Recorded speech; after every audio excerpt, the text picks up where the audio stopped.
Oh my. Are we live? We might be live.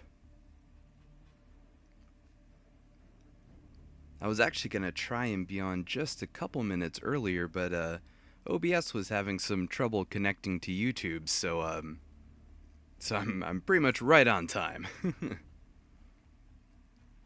There we go. Okay. I think everything should be okay now. Looks like it just sort of restarted there, so maybe what I just said got cut off. I don't know. Um, all right. Let's make sure everything's running good. Hopefully everything is okay. Hopefully my audio sounds good. I've got the Jedi Survivor soundtrack going on in the background, so hopefully that sounds all right. Let's see. Got that going on. Looks like we're in good condition. And looks like we're good. Pretty sure, anyhow. That is the hope. Let's see. All right. Hello, everyone who might be watching the VOD. Welcome, welcome, welcome to the stream. Today we are going to be rounding out, we're going to be finishing the Bad Batch Season 3's soundtrack tier list. Or we're going to be finishing the Bad Batch's soundtrack with the Season 3 tier list.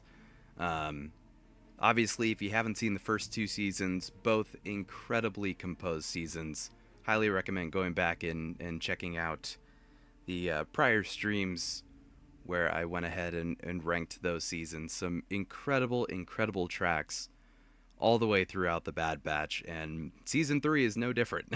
So, as I'm sure you can tell, there are some pretty unbelievable tracks here that I am very, very eager to talk about. And I hope everyone who is watching is having an excellent day whenever you happen to be watching this. Let's do one final check here. Whoops. Did I do something? I think I did something. I don't know. Did I do something? I don't know. Let me zoom out here. There we go. I want to have it zoomed in on the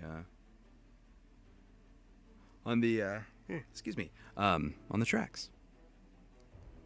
Okay. And of course, the Acolyte just started airing as well, and to anyone who might be watching that, I hope you're enjoying that as well. I had a blast. Really loved watching the Acolyte. I'm actually probably going to be rewatching the first two episodes again here, either today or tomorrow. Had just a really good time watching that. And all right. I don't know if I forgot to do this last stream for the season 2 track, but obviously I want to give a shout out to the individual that made this tier list, the one and only Killer B. Gigantic thanks for putting this tier list together with all these amazing tracks on the soundtrack for all 3 seasons. Absolutely amazing. And obviously, as you can probably tell, not every single track from Season 3 is here. We did, Killer B did leave a few out, and I think that's the best move because there's, in Season 1 there was like 70 some odd tracks. I can't remember exactly how much was in Season 2. And Season 3 is kind of around the same range, maybe even a little bit more, that have been released in the official soundtrack. So leaving out a few is definitely a very acceptable thing. I know not everybody's, favorite tracks like Mako or, what's that? The In the Mines or whatever that one's called from Infested. I know, everyone's favorite tracks of those won't all be here, but for all the major players when it comes to these tracks, I definitely think we have a pretty sizable amount of really good ones to go all over the place here in this list. I'll also say now, I said it before with the past two ranking streams, but how I break down each of these. So I'll start out with B tier, and then we'll sort of go around and cover what else is around. So B is, as it is here, very middle of the road. It's a track that very much fits the scene, fits the surrounding, fits the environment, fits the characters that it's all representing. It does what it has to do very well, and it doesn't really do anything that's too all over the place, right? There's nothing that that the Kiners did, or that whoever else did the composition for the soundtrack, that they did that really pushed the scene, way beyond. A good example that I have is Heart of the Mountain from Season 2, where even though that the episode is really just one of those adventure-type episodes, which is not a problem, the Heart of the Mountain track and Align the Symbols just go so above and beyond what the I guess the scene is representing, which I'm pretty sure I put it in S tier for just that reason. So B tier are very solid positioning for the soundtrack. It's representative of the scene in a very good way. Our A tiers are for the tracks that do something to really push it above, that really elevate the scene in a way that it didn't really have to. For the different experimenting that the Kiners do with different instruments that really enhance the scene, or anything like that, really, where there's just some sort of, I guess, passion behind it that puts it above what it's representing, right? And then S tier is pretty much that times 10, where the tracks just have no business going as incredible and going as hard as they do.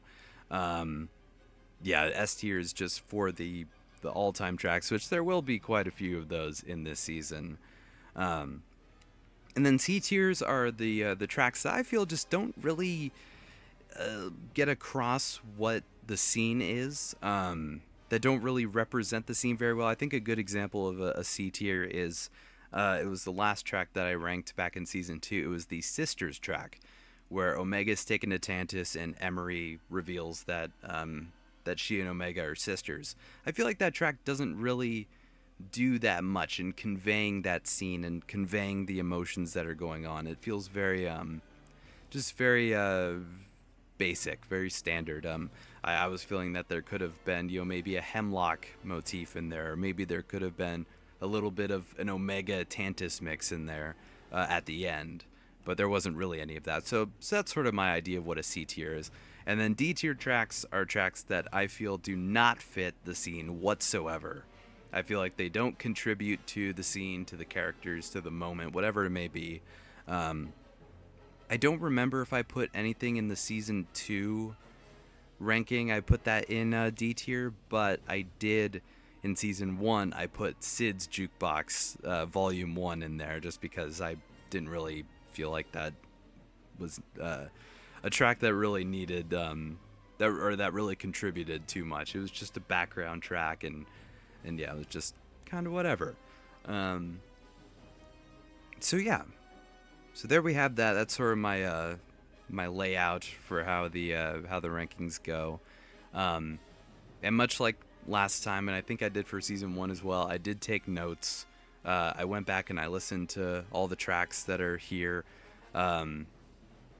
Hopefully the audio is good to where everyone can hear the Jedi Survivor soundtrack going in the background, but for obvious reasons I won't be able to play the Bad Batch soundtrack in the background. I wish I could, but YouTube and Disney and all that are such sticklers for their stuff. So for the interest of the stream, I won't be playing the tracks. However, I wish I would have done this beforehand, but I will do it right now. I have a playlist that I did. I made this probably when Season 1 was airing. And I've normally... Oh, whoops. Don't want to play the soundtrack. Whoops. No, pause. There we go.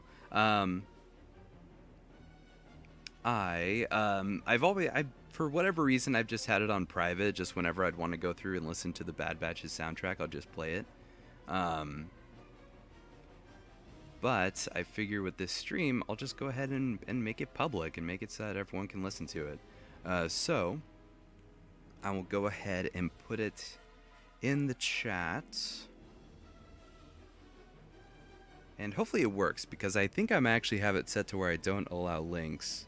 But let's see. Let me put Bad Batch. Whoops.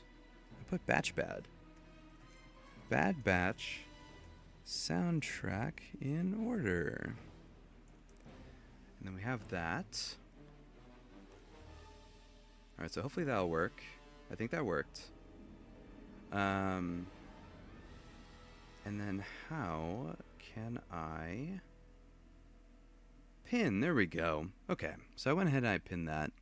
Hopefully that worked. There we go. Alright. So yeah. So I have the Bad Batch soundtrack now in the chat. Obviously for the VOD it'll probably already be there, maybe. I'm not sure how that works. But anyway, yeah, so when I went through and I was listening to all these tracks, I was taking notes. Excuse me. Taking notes on the tracks, the things that I notice in there, like using the Bad Batch's theme for a little section, or using Dr. Hemlock's theme, or Rampart's theme, or Crosshair's theme, whoever it may be. Taking all kinds of notes, and what I believe, I give very vague descriptions, but what like instruments I think are being used there and how well they're, excuse me, how well they're being used. So we have that. Yeah, so every time I'm talking about a track here, I'll refer to my notes just to make sure, because I listen to a lot of soundtracks every day, so sometimes I'll forget things, and sometimes I listen to just a handful of tracks from the Bad Batch, so I might forget a few other ones, like, for example, Activate the Sensors, right? Okay. I think with all that said, with all that out of the way, I think we can probably get started. Now, 11 some odd minutes in after all my my introduction, I guess. All right, yeah, let's go ahead and get going. Let's start off with Daily Routine. And Daily Routine is a tremendous track. I remember watching the Bad Batch episode, Confined, first episode of Season 3 for the first time. And when Daily Routine was playing, I really got such an Andor vibe from the soundtrack. Or from the track that was playing. I think Daily Routine does an awesome job of really honing in on that sort of feeling, that Andor, like, imperialized sort of feel. It's really just like nothing that you really hear in the track. I mean, we get lots of ambient sounding tracks, we get lots of synthetic sounding tracks, synthetic piano type sounding tracks. But Daily Routine definitely stands above many of those kinds of tracks that we've heard before, because again, it really hones in on that Tantus sort of vibe. It's not the like synthetic booms that you hear with the Tantus related theme, but it's sort of more personal for Omega and what she's going through. And it's, yeah, like I said with other tracks, it blends a lot of like filtered lots of filtered types of tracks, where a good example I like to go back to is The Outpost. When Crosshair and Nolan and the clones are arriving on the Outpost, there's a very like filtered kind of sound to it. And Daily Routine kind of does that a little bit, where it blends like higher pitched and lower pitched filtered sort of instruments with piano keys and different drum beats going on, different little like violin strings and what have you. Yeah, no, just very much a unique track. I think very innovative, because we would hear it quite a lot later when Omega's back in Tantus. I'll just say right now, obviously spoilers ahead. I'm talking about all these tracks and how they relate to the scenes, so spoilers ahead. Sorry in advance, I probably should have said that.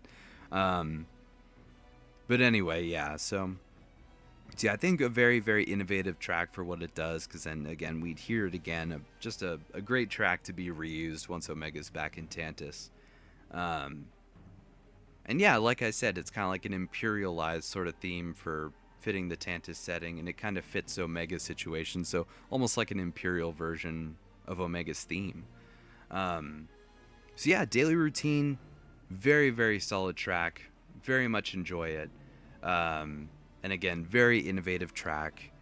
I've got to put it in S tier. I think Daily Routine just hits everything it needs to. It conveys that almost hopeless feeling that Omega's sort of in right now. It's daily routine. She's doing everything again and again and again. Just it's consistent repetition of her daily activities. So yeah, Daily Routine is an incredible track. Again, the instruments that's used, very innovative type of stuff that really enhances the scene. I think S for sure. A Glimmer of Hope, towards the end, I believe, of the first episode, after Batcher escapes and Omega's in her cell, and she hears Batcher off in the distance, howling, and her theme starts coming in. I believe it was kind of around halfway when Omega's theme kind of comes in, and it's a different tone and a different style to her theme. More of that sort of like filtered kind of sound to it. Again, I'm not really sure if filtered would be the right word, but it sounds like it's being filtered through some sort of sound thing. And there's, a note in the background that's part of Omega's theme that's sort of carrying it along. And then there's some kind of brass. I think it's like some kind of horn that plays, and it kind of coincides with Batcher's howling in the background. And yeah, I mean, I think this track is absolutely very fitting. I remember, again, watching this episode, and when Batcher was howling and Omega's theme was starting to come in, I was really thinking that this is hope, right? And so A Glimmer of Hope, very fitting. Very, very fitting for the name of this track and what it conveys. Yeah, I think Glimmer of Hope is a fantastic track. I think the first little bit there is just a little maybe standard. But once Omega's theme kicks in and once you hear Batcher and everything else starts coming in, I think it's phenomenal. So yeah, definitely A, I think, for A Glimmer of Hope. All right, and then we have Duran's Council, which features none other than the greatest of all time himself, Roland Durand. There's actually something that I hadn't really shared up to this point, but I just recently got approved for memberships on the channel. And with memberships, I can make emotes for the channel. And so I took the liberty of making Roland Durand one of the emotes for the memberships. And I will go ahead and put those emotes in the chat right there. There's the Roland Durand emote. So if anyone wants to become a member, I have a video coming up pretty soon where I kind of explain it, but I'll just say it right now. Emotes, a very, very fun addition for the stream, obviously.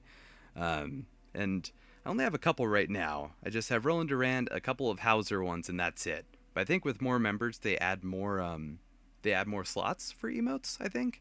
But anyway, Roland Durand is back with the Duran's Council. And Issa Durand is there as well. I think this track does a really good job of working with that syndicate sort of vibe. I think I mentioned that same sort of vibe back in season 1. Oh, I wish I could remember what track it was. Oh, what was it? Dang. Oh, I think it was actually Roland Durand's track back in season 1. Excuse me. Yeah, I think it had to have been Roland Durand's track that really set in this sort of syndicate vibe to it. Tracks that you'd hear when it's something maybe in Clone Wars when you'd be around the Hutts or around Black Sun or whoever it may be. Yeah, Duran's Council definitely works big with that. And again, with the return of Roland Durand, it's got to... I mean, you can't just have a plain track. You have to have something that's syndicate fueled, working alongside with Roland. But admittedly, in the beginning of it, a little bit generic.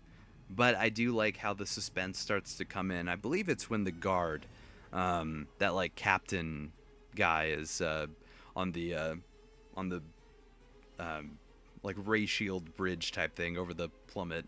Um, I like the suspense rising with that. I remember I didn't go back and rewatch the scenes that the track was in, but I think it was for that when the guard dude gets dropped to the bottom. Um, but yeah, then a bunch of lower pitch type of instruments like tuba sort of sounding that fits along with that vibe of the Syndicate as well. Um, and then there's another suspenseful sort of track there when the batch come in. When it's, is she going to push that button or that button? Which one does that button do? That's all fun. Really enjoyed that track. But nothing really, I don't think anything really pushes beyond what it needs to for the Duran's Council. Obviously, there is a tier right above here, right above S tier, that is the Roland Durand tier. But for right now, in the interest of fairness, we'll put it in B. I could probably be swayed later to put it in Roland Durand tier once I make that. So yeah, there we go. And that's for episode 2. Also in episode 2, we have Marauder to the Rescue, which is after the batch, and Deke, I think, is the one that went with them to the Slithervine covered Imperial base. They're trying to get away. Mox and Stack, I think, is the other one. They've taken the Marauder to fly in and rescue the clones. Very big horror vibe in this one. Very deservedly so, I feel, with that Kraken Slithervine monster that's trying to eat them. It's very like, I think I described it before, kind of with or was it with the Zillow Beast? I can't remember what it was, but it's kind of got those like high string notes. That's kind of like the dun dun dun dun sort of horror vibe to it. Lots of build up with it, obviously. I don't remember when the actual reveal was in the track again. I probably should have gone back and listened to or watched the scene that it correlates with. But there's a little Bad Batch stinger that comes in as well once the I think when the monster's revealed, or once the Marauder arrives, maybe. And then again, more horror violin starts to come in. There's raises and drops in the pitch.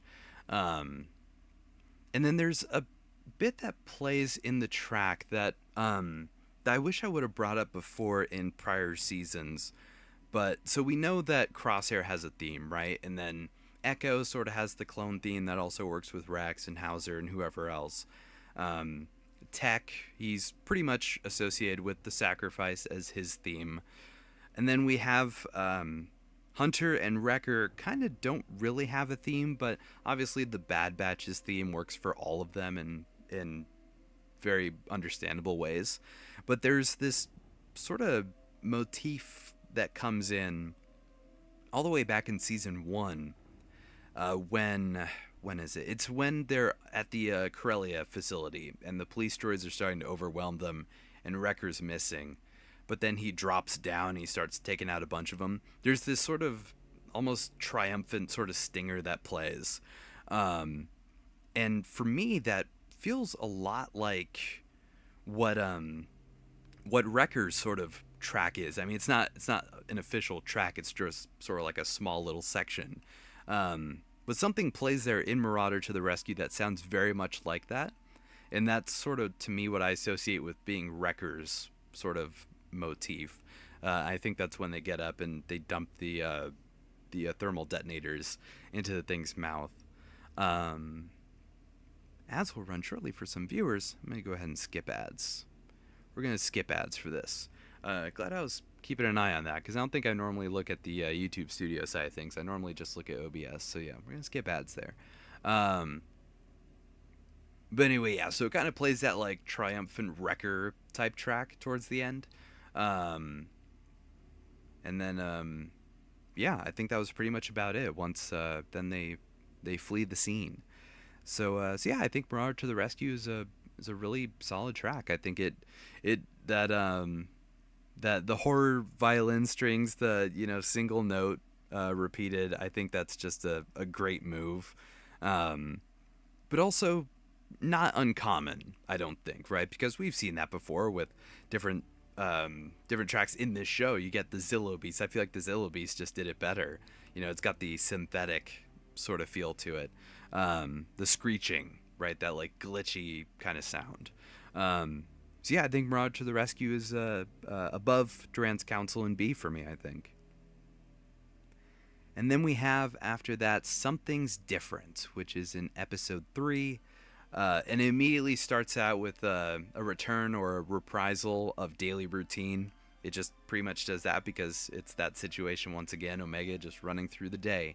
And as it goes on, it gets a little bit faster, a little more intense, kind of like the words of George Lucas himself. A little more piano and violin worked in there just a little bit. And then, as I put it here in my notes, some hemlockery going on when Hemlock's theme sort of comes in a little bit, in its tone, anyhow. Right? It's kind of got that tone to it with the violin and all that going on. Just want to check something real fast. Sorry about that. But yeah, and then it starts to go in a little bit more with some higher bass, a very bassy type section after that. But yeah, once it gets past daily routine, it almost feels a little bit standard for that sort of Tantus feel, which again is not a bad thing at all.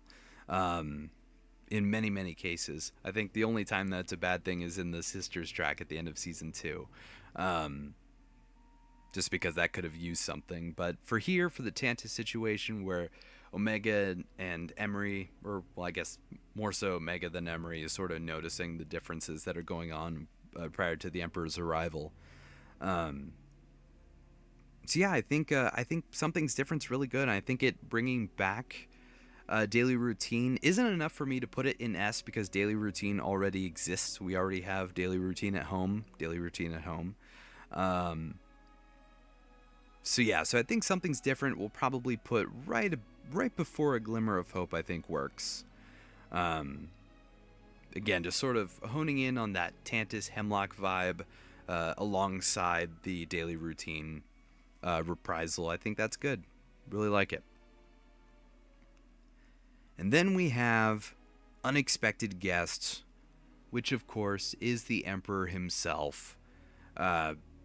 A little more, I think, refined when it comes to the Emperor's theme in this show, because we see back in season 2 with the Emperor's play, right? That's very much just the Emperor's theme in a different light. You've got the chanting and the chorus going on, along with some of those intense sort of. I think it's the violin that might be being used there, just sort of in a low tone, maybe, or maybe no, it might actually be something else. What was it? There's some synthetics that are going on in there as well. Again, kind of fitting with that Bad Batch vibe of it. But more specifically, just the chanting and the chorus that's going on, doing the Emperor's theme when he arrives. And then this track does cut to a few different scenes. I think it goes past the Omega and Crosshair stuff, because it's when the Emperor arrives is that beginning section, and I think it comes back again, or the track continues when Hemlock and the Emperor are approaching the vault, and are approaching the Project Necromancer setup that they've got going on, and then the Emperor leaving comes in pretty much full force with the Emperor's theme. Just an absolutely amazingly done, especially for the Kiners to pretty much replicate that, right? Where obviously everyone knows the John Williams rendition of the Emperor's theme and how iconic it is, and how it's been redone a few times over the course of the original trilogy, the prequels and the sequels. So the Kiners doing that with their sort of Bad Batch kind of feel to it, again with a little more synthetics in there in the early going. I think that's really good. I feel like it adds a lot to that track for the context of it. It feels like a very supernatural track, not Supernatural the show, but like an actual so beyond beyond our comprehension, for the Emperor. And I bring it up back in the season 2. I think it might have been the episodes tier list, where when the Emperor shows up, it just feels so different. Especially with Ian McDiarmid being the one to voice him in this show. So Ian McDiarmid is voicing the Emperor, and he's the most dominant being in the universe at this point. So him being here for the Mount Tantus stuff is just a not a vindicating thing, but just a really cool thing. Um, I think this might have to be a very high A, an extremely high A for this track. I feel like, yeah, yeah, I feel like high A for sure for this track is pretty well deserved. And then we have Escape Plan, which is another track that I do kind of wish I went back and rewatched the scene that's associated with. So let's see what the thumbnail is here. So we have Crosshair when he attacks the guard after the cell door opens. I'm gonna go on a limb and assume that that's when this track comes in, and maybe when they're going through the kennel chute, maybe. But I think Escape Plan's a good track. It really hones in on the urgency of the situation, right? Like, this is the day that we're escaping, and the Emperor is here. It doesn't feel like, even though the Emperor is here and we're trying to escape Tantus, it doesn't feel like it's very sporadic or all over the place. Like it's, like Omega says, or like Crosshair says, that, they're kind of winging it. Or Crosshair implies that they're winging it. It doesn't feel like that because obviously Omega, having been with Clone Force 99 for so long, her and Crosshair just gel so well together. So this track, I think, conveys that, where it kind of works in harmony. There's some of the classic Bad Batch militaristic drums sort of going on. I think some xylophone work going on as well, coinciding with that in the track. Yeah, every instrument that they're using here, the pianos, I think there might be some tuba or some brass action going on in there. Everything just coincides so well together, and to the point where it just feels like a mission for the batch, right? It feels very associated with Clone Force 99, even though Crosshair is at this point no longer in the group, and Omega is probably definitely the least experienced member of the team, but definitely coming into her own here. So yeah, I think Escape Point does a really good job of conveying what it does, and I think on that note, with it being that sort of perfect harmony, works in harmony, I think it works very well for the scene. I think give it a high B. I think that works. I think that works for this track. And then we have Need Her Alive. So I want to say, Need Her Alive is very much a continuation of Escape Plan, in that everything, again, just works so well together, works in harmony together.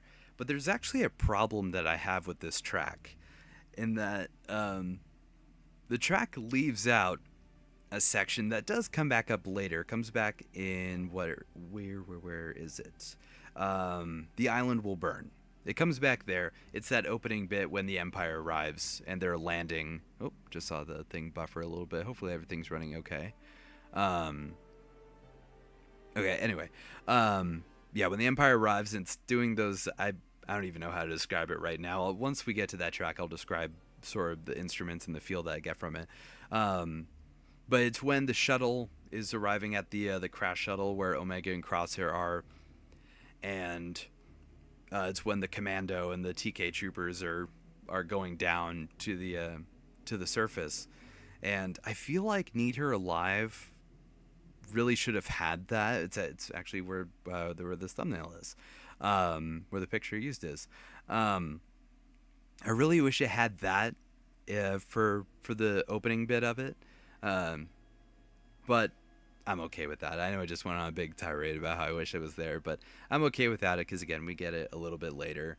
But I love when the chorus comes in, when things really start to amp up, when Crosshair is, I think it was after he misses his shot, and then I think he sneaks around once Batcher starts doing something, or no, Batcher comes in to help Omega. But yeah, once Crosshair sort of gets away to the other side and he's going a little more stealthy. Love how there's the chorus that comes in there, and it just makes it feel so cinematic. When Crosshair runs into the shuttle and Omega's there to to cover him, everything again, just like the scene, just like this track, everything is working so well together. Well-oiled machine, I guess you could say. And I like the sort of ambient feel that it gets later on when they're in the I guess command room, and Emery runs to Hemlock and lets him know that Omega's blood matches with the M count. Sorry, 1 second. I just want to look real quick to make sure everything's running good. So I'm just seeing a little bit of buffering with the stream. I'll go ahead and I already have the quality down. I'll just turn it down even more just to make sure that everything's okay. That's not messing up the stream on your guys' end. Anyway, so I love the harmony again that they're working with, and yeah, like I was saying, the ambience when they're in the command room and Emery reports to Hemlock, when he orders Scorch to call off the pursuit, and then they jump to then Omega and Crosshair jump to hyperspace, and then we get the incredible synthetic boom. That isn't actually Crosshair synthetic boom, but there is a little bit of a synthetic boom that comes in there, kind of like the Tantus synthetic boom, I guess. And then we get a great version of Hemlock's theme way at the end to end out the track.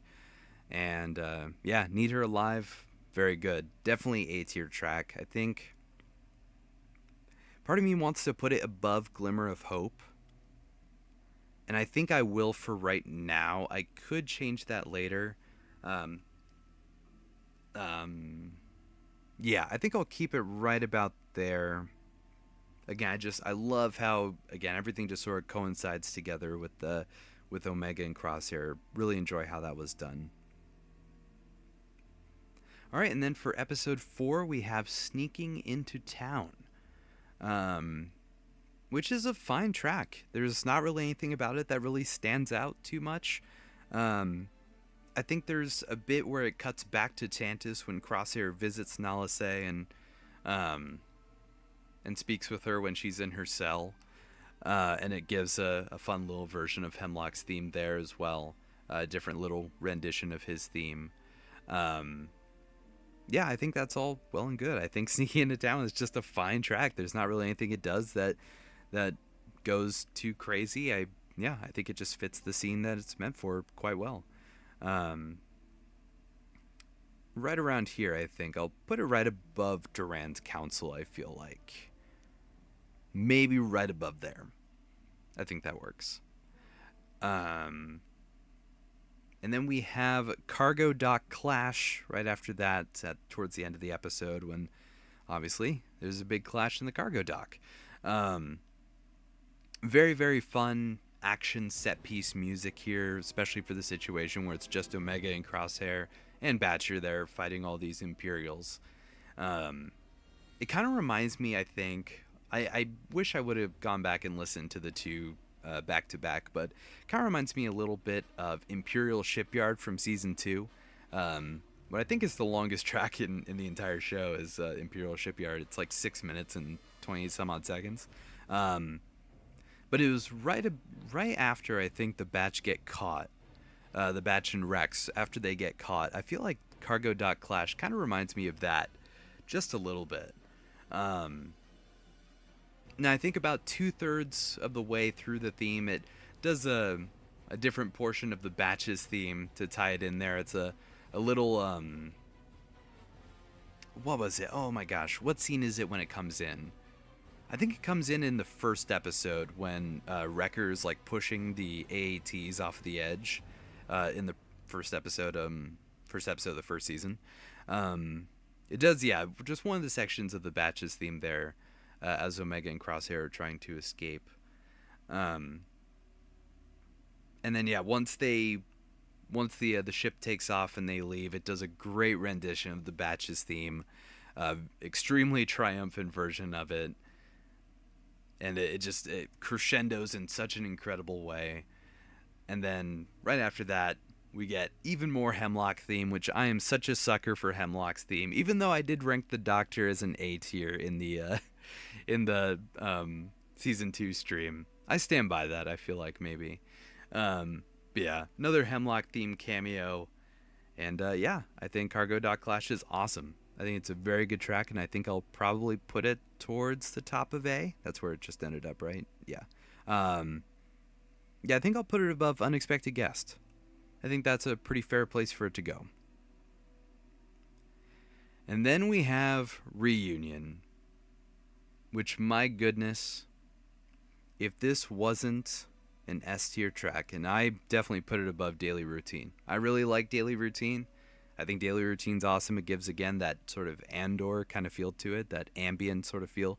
But Reunion is just an absolutely beautiful track. What doesn't it do that it that it failed at, right? Nothing. It for me, it's very much right up there with Where I Fit in terms of the emotional weight of the scene, and rightfully so, right? It's Omega reuniting with her brothers. Um, and I feel like that's sort of the same kind of feeling, just in an inverse, that this track evokes, where with Where I Fit, it's Echo leaving the team to be with Rex, and you get this very, not tragic, but it's, just a very beautiful piece for the clone theme and the Batches theme and Omega's theme that all sort of blends together. And Reunion does it the other way, where instead of a loss, it's a gain. And there is no clone theme present this time. It's Omega's theme, and it's the Batches theme, and then at the way end, it's Crosshair's theme. Yeah, just yeah. Oh my gosh, the name of the track is Reunion, right? I'm talking about Where I Fit being where Echo is separated, then Omega coming back as a reunion. Of course, that's why the track is named what it is. But anyway, yeah, just an absolutely beautiful rendition of the Batches theme, done so incredibly. I think the piano is involved there, and also maybe a little bit of the violin. And then Omega's theme just comes right in, just an explosion of Omega's theme when she runs up to hug Hunter. I think that was when it starts playing. Yeah, just absolutely gorgeous track. If emotions were music, this would be it, right? This is the pure definition of just emotions in music. And then it goes back to Crosshair's theme, or not goes back because it's the first time you hear Crosshair's track in this situation, but it goes to Crosshair's theme on the violin, I believe is how it's played. And there's no synthetic booms or anything like that, but there is a lingering drum beat that's going on. Hello, Ans, welcome in.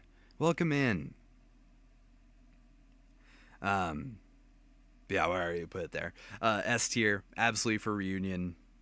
Definitely probably one of the greatest tracks in the whole show for my money. Yeah, it's a track that I come back to very often. I probably listen to it too much. I hope I don't, not nullify it, but I get tired of it by listening to it too much. I don't think I will, just for how incredible this track is.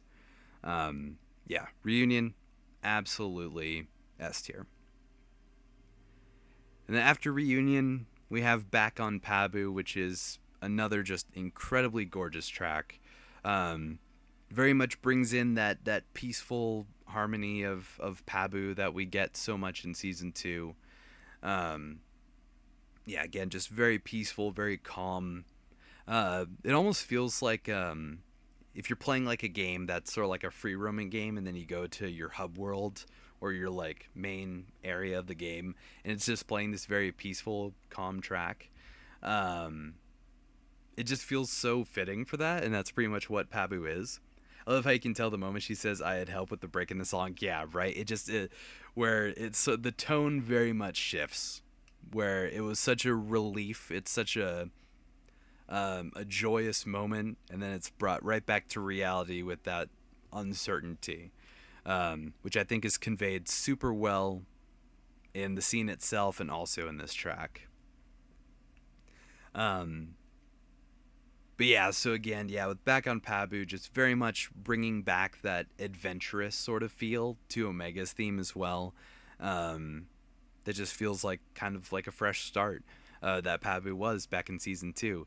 Um, and maybe I think I might have heard just a little bit of Crosshair's theme in there as well, just a little bit.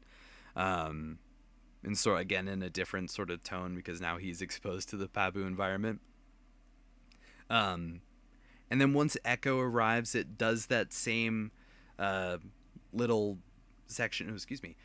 It does that same little section from Flying as or not Flying as a Feeling. It's Flying Lessons in season 2. When Echo arrives and Omega and Tech are flying in the Marauder.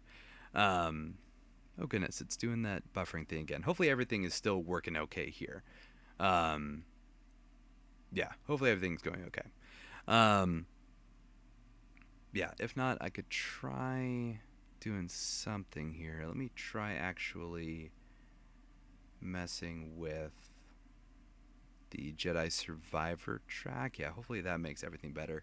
And maybe this one too, depending on what it is. Okay, that should be okay. All right, yeah. Hopefully the stream's good. Hopefully everything's running okay. Seems fine. You're in. Okay, awesome. Thank you. But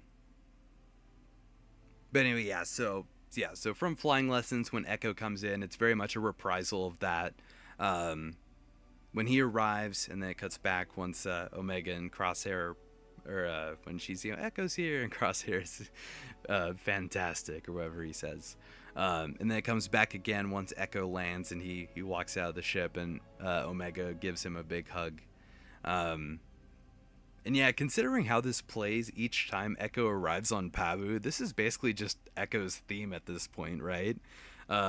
It's not even really like a rendition of the clone theme or anything. At least I don't think so. So yeah, very much just Echo's theme at this point since it plays both times he arrives on Pabu.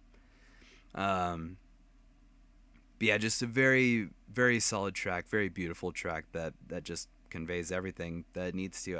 And doing it in that way, again, bringing back the Echo theme and doing the Omega theme in such a incredibly adventurous way, I think absolutely very high A for this one. Ads coming in. No, skip ads. But yeah, Back on Pabu, I think very much high A, very good track. And after that, we have Returning to the Outpost.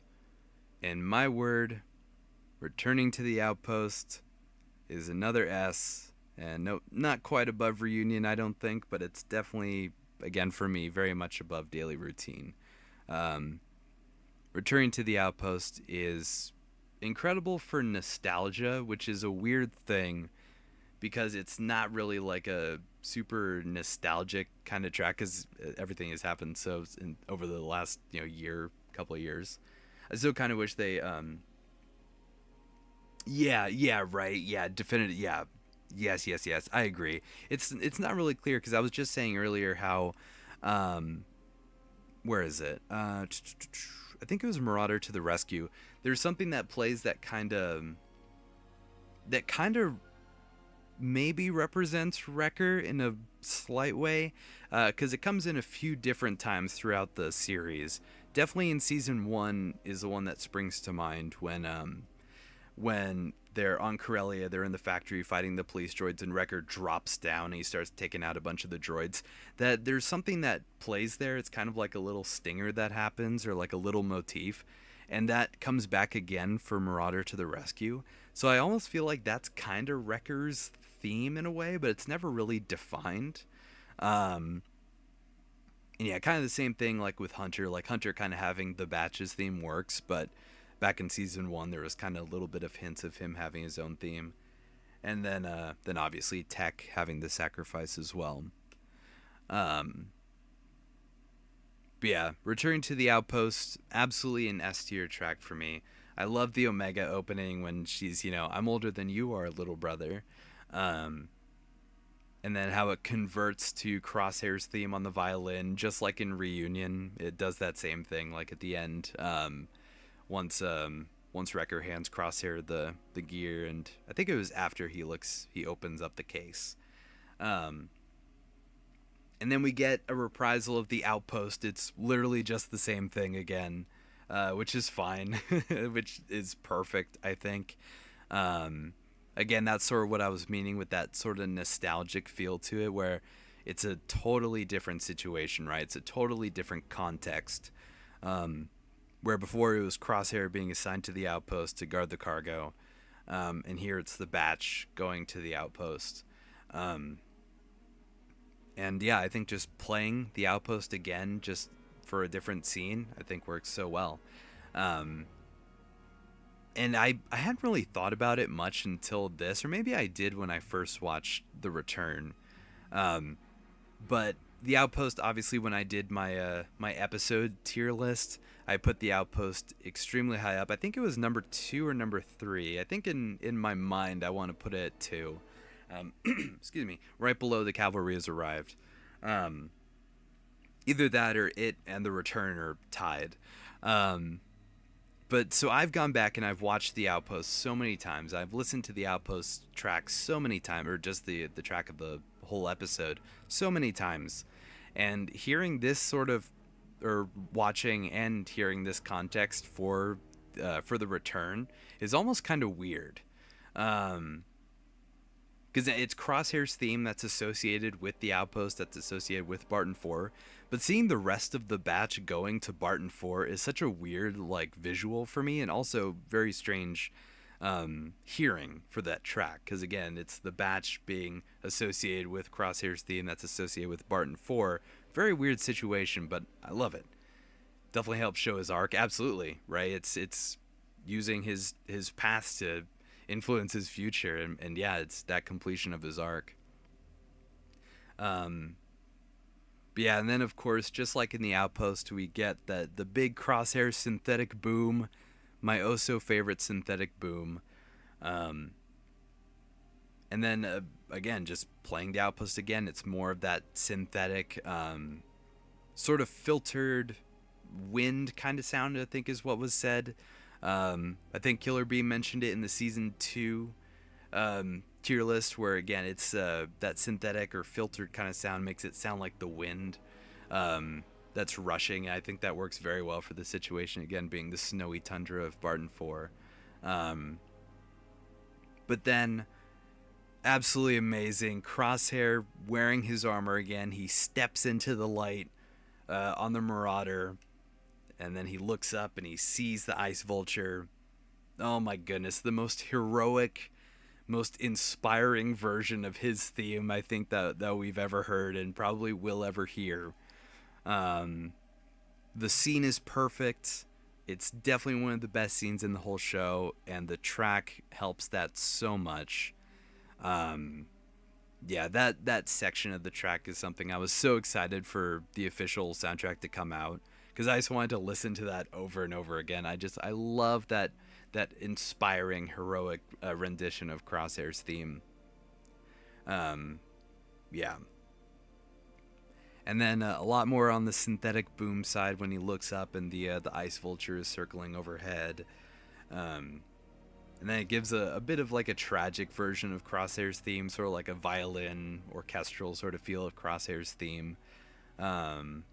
Get a little bit of that intense violin bit that comes in with Mayday's theme, and also when So Much for Peace, when the stormtroopers are arriving on Desix. And then it cuts to a different section of the episode when they're in the Outpost, and it plays Mayday's theme. I think it was when Crosshair goes into that room and finds all the helmets scattered there. Playing Mayday's theme there, and then a little bit of the clone theme coming in just a little bit, sort of hints of it just a little bit, I believe. And then, of course, Crosshair's theme as well, blended in with all of that, yeah. Returning to the Outpost is absolutely an S tier track for me. Very fitting of the episode that it's for. And then we have Activate the Sensors, Yeah, almost too fitting, right? Yeah, that's pretty much it. Yeah, it's just it's such a perfect thing. Um, yeah, activate the sensors. I think is um, a good job, or it does a good job setting up the suspense of the situation with the worm. Right, they're tracking the worm in the ground, and they're trying to get it obviously beyond the sensors to activate them. Um, yeah, very yeah, just an intense sort of track. I enjoy what it does. Um, yeah, I honestly I wish there was more that I could say about it. It just does a good job of setting in that suspense. Um, I think I'll probably put it in B. I think on that note, probably right about uh, probably right around there, maybe in between those two. I think that works probably. Um, yeah, I wish I could remember it off the top of my head. Obviously, again, I can't really play it for copyright reasons, but um, yeah, I think Activate the Sensors does a good job. Yeah, exactly. Yeah, it's good. It's fine. Does its job. It does what it needs to do. I think it yeah, it does a good job of it. Um, yeah, I think there was something about the ending. I can't remember exactly what it was. I wish I would have written down exactly what it was in my notes, but I do remember enjoying the ending quite a bit. But yeah, no, I think it's B. Um, then we have Pursuing the Assassin, which is awesome. Just a different, kind of a reprisal, I guess, of the operative theme coming in, and this is where I'd noticed where the operative theme doesn't really change too much. Um, CX2 obviously gets his own theme, which we'll see next up. Um, but I think that this track not really going through all too many changes throughout the show as it represents just the operatives.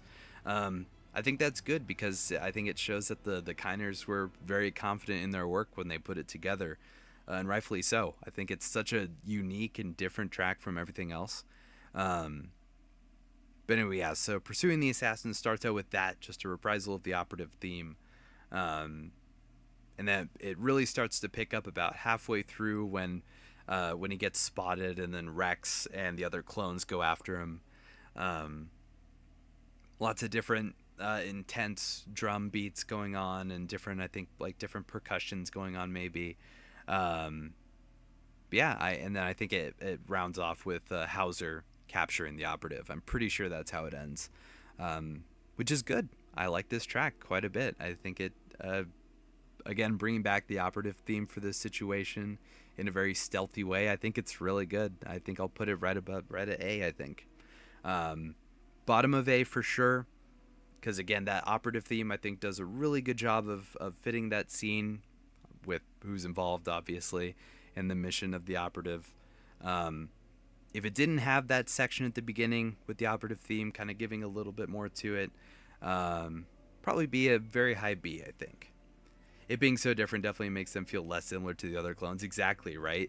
I think that was so well conveyed in back in season 2 when the operative gets revealed as a clone, and then just goes full in on, or goes all in on the operative theme for the credits, and it feels so different. It feels nothing like this person was an actual clone. And the mannerisms and how he talks to Rex really sets that in as well. So yeah, Pursuing the Assassin I think is bottom of A for sure. And then we have CX2, which I really like CX2. Um, so yeah, where the operative theme itself doesn't go through all too many evolutions in many ways, CX2's theme is very much an evolution of the operative theme. Um, Definitely feels a lot more personal for this guy. Um, Feels like again it was very much a track that was made for an operative that we get a little more focus on than the others. Um, and yeah, I think it does a good job of when he's starting to make his way towards the Teth Spire, and it gives that um, not upbeat, because upbeat is sort of like a positive, but it's a little more rapid, I think, in its approach as opposed to the operative theme that's very slow, methodical. I think CX2 is a little more faster paced. Um, And there's actually a section in the track, I can't remember where I mentioned it. I think it's in the episode tier list that I did, where I bring up how there's a section in CX2's theme that reminds me of a track in Halo 3. Um, and there's something about it, and I actually have that track pulled up. I listened to it yesterday, and I just had to confirm that I wasn't going crazy. Um, so let me see here if I can bring this up. I'm going to go ahead and pause the Jedi Survivor track, and I want to see if I bring up the audio here. Hopefully this works. Let's go ahead and do this. Hopefully this can be heard. Let's see. Let's go back to the beginning. It's right about here where this track starts playing. Or not this track starts playing, but it sounds a lot like this. When CX2 is on top of the spire and he's making his way through into the building. So yeah, hopefully that can be heard. I can definitely replay it again if not. But yeah, it's this little bit right here. So yeah, it sounds a lot like that. Let's go ahead and bring back the Jedi Survivor track. Let's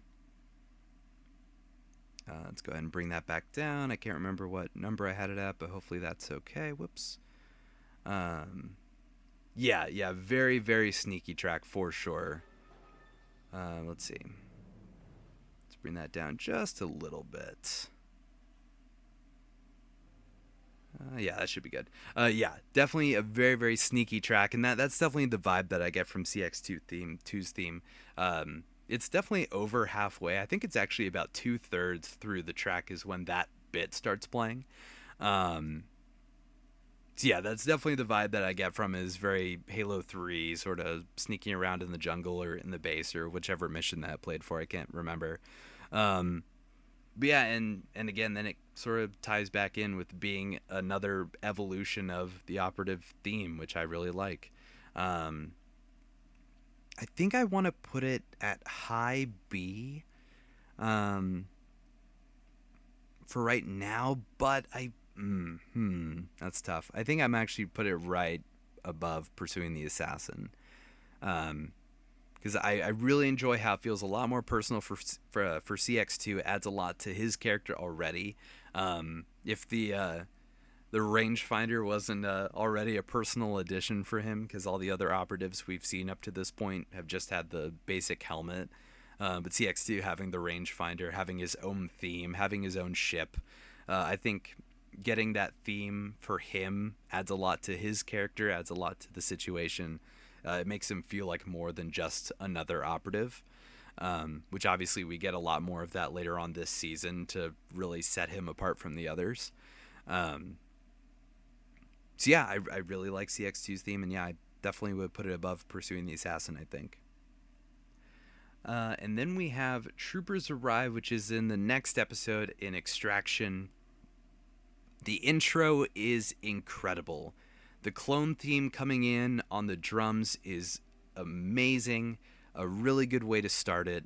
And it kind of harkens back to the Solitary clone,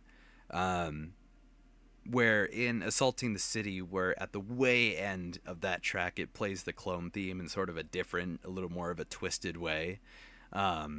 Different context, right?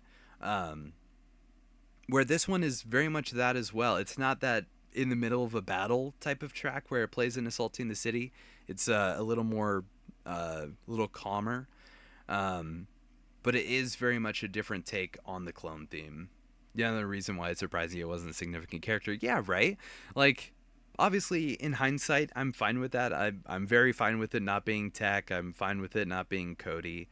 But I am pretty surprised it didn't turn out being someone a little more, which again I think I'm okay with. I think I'm okay with it being just a guy, but getting what we got of him in those 2 episodes and further in Point of No Return, I think that worked out. I think it worked out pretty well.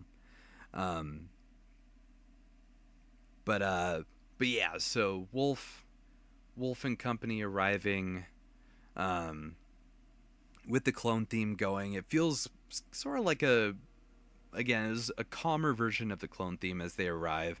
Almost kind of like a depressed kind of one, or like a depressing sort of version of the clone theme, given the situation where the clones are being phased out, and Wolf's group is a very mixed group of clones. There's a commando there and some stormtroopers.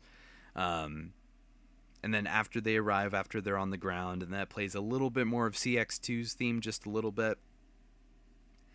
And then yeah, after that, it kind of starts to not dwindle in any way, but there's just something about it that just doesn't really feel all that too unique afterwards.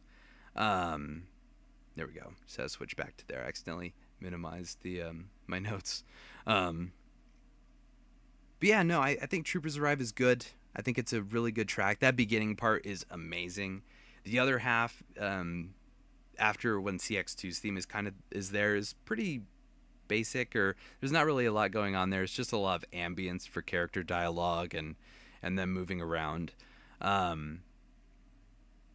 think I'll put it below CX2, and I'm actually gonna put Pursuing the Assassin at the top of B. Because just thinking about it, where Pursuing the Assassin just really does the operatives theme as the interesting thing, but it still fits the scene really well. It does what it needs to do. But Troopers Arrive, I think putting in the clone theme, in that context, I think works really well. Um, I could bump it down to top of B above Pursuing the Assassin, which I might do later when I'm going back over it. Um, but for right now, I think it'll be right there. So yeah, Troopers Arrive, I think, towards the bottom of A. And then we have Box Them In. Box Them In is next, and as a pursuit track, works really well. It's a good pursuit track. It incorporates the operative theme in there instead of CX2's theme, which is kind of interesting. And then I think towards the halfway point is when it really starts to pick up once the rogue clone troops are escaping from the spire. I think there's a little bit of a batch motif in there, just a little bit, and then there's a big suspense build up when CX2 shoots the engines and it crashes down. Oh no, that's all right. Sorry to hear that. Glad it's back up again. But yeah, no, I think Box Them In is a solid B. I think it's good. Again, it's a pretty good pursuit track, I feel like. Yeah, I think that works. Pursuing the Assassin, yeah, I think right below there. It might actually be below Escape Plan, maybe.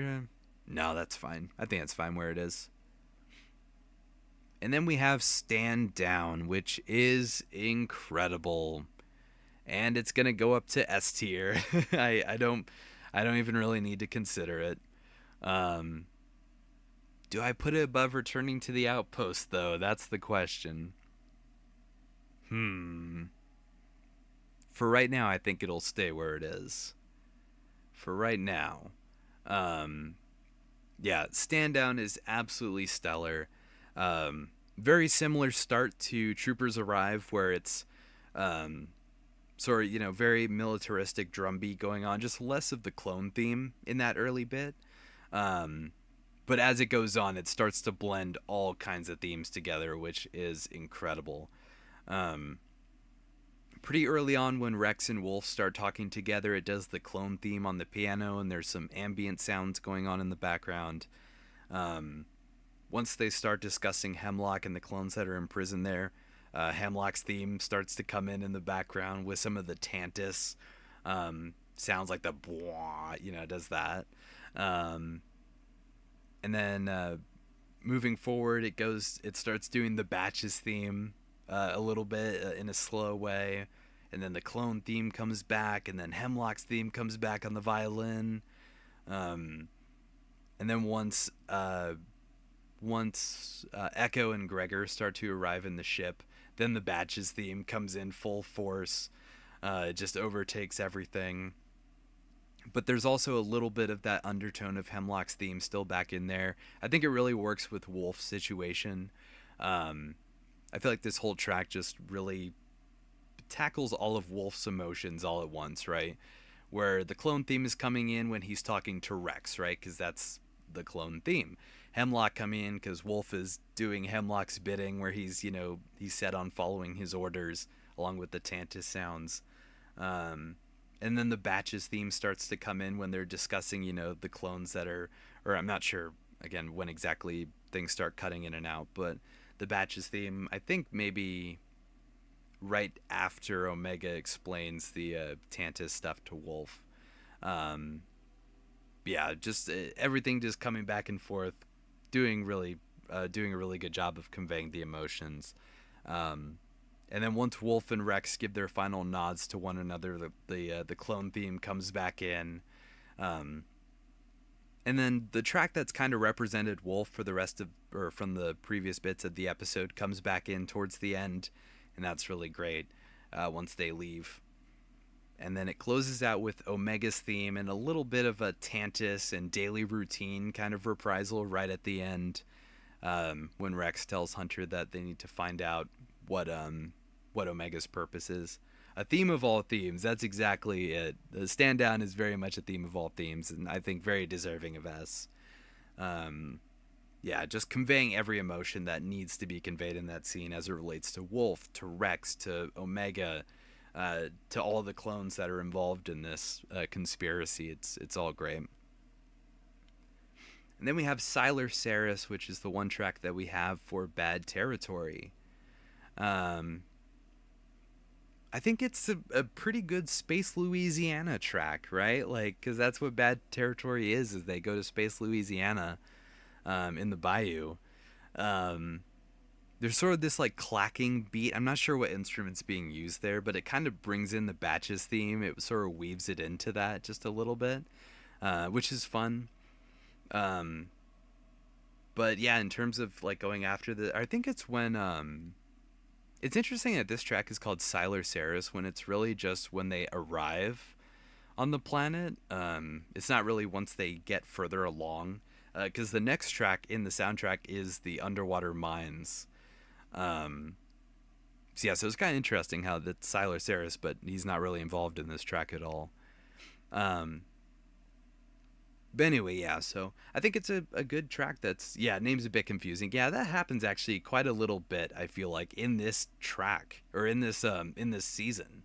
Because One Last Fight is, I mean, I'll get to that later, but One Last Fight is kind of a weirdly named track because it really belongs here with Stand With Us. Stand With Us is a great name for that track, but it's when Clone Trooper Vic says, I've still got one more fight left in me. And it's like, that kind of works better for that as One Last Fight, because that's the dialogue he says. But anyway, yeah, so some of the names being a little confusing here, but oh well. But yeah, no, I think just for a common track that goes along, it kind of works in the Batches theme just a little bit. Yeah, I think it's a fine track. It's not really anything super special. It does what it needs to do. I think it's definitely a solid B. I'll probably put it right above Duran's Council. I hate that Duran's Council's at the bottom of this list. That kind of breaks my heart, but you got to do what you got to do. I guess some of the names are just so they can be associated with the parts. Yeah, exactly. That's exactly it. I'm not sure what the track later after this is, or because there's the Underwater Mines track. I think that's what it's called, and then after that, I think is when they actually find Siler and they're fighting him. So maybe that would have been a better name, but I don't know. More than just name for the track. Yeah, that's exactly it. All right, then we have Not Your Enemy, which is from The Harbinger, and this is a really good track. If only for one massive reason, and it is that the Batches theme comes in such a incredibly triumphant way. But I'll get to that in just a second. It starts off very early with a lot of intense fist fighting music that's going on to really fit that scene. It's kind of another one of those situations where it almost feels like the intensity is a lot more than the track needs. Or I mean, I know it's like crazy fist fighting, close quarters combat, but it almost feels like it kind of is above or like beyond the scene. So that definitely, I feel like, already puts it in A. Um, but then you have the Batches theme coming in such a wild way that's so like I don't even know. It feels like it's a Clone Wars situation, right? Which I guess makes sense, um, because given the Ventress, former separatist assassin during the Clone Wars, and then bringing in the Batches theme in the way that it does, it feels like it's from one of those episodes back in season 7. Um, which is awesome. So yeah, I love how the Batches theme comes in. Um, and it feels, yeah, it just feels so upbeat and adventurous kind of feel to it as it goes on. Um, and then immediately comes back to dramatic. I think it's when Omega comes back and Ventress has already defeated the Batch. Um, but yeah, Not Your Enemy is awesome. Extremely good track. Um, yeah, very, very good. Definitely pretty high up on the A tier, I'd say. Um, Probably above these ones. Yeah, probably right about there, maybe. Kind of right around there, I think is a fair placement for it. Um, yeah, I think that's good.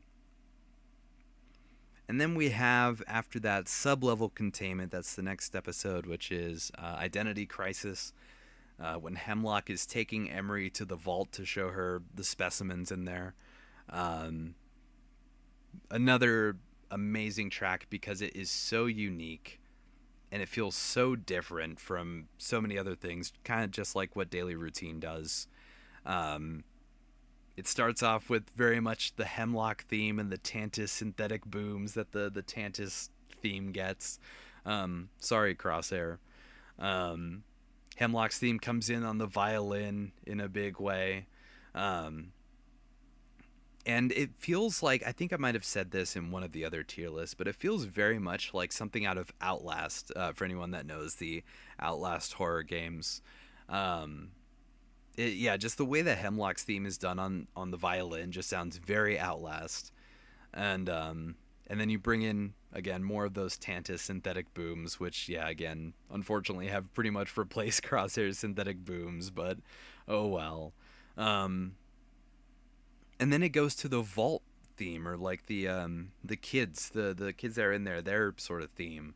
Um, which, oh man, I wish I could remember who said it before in one of the previous tier lists, but it sounds very much like um, almost like school bells, right? For like the like lower grades where there's those like the bells that go off.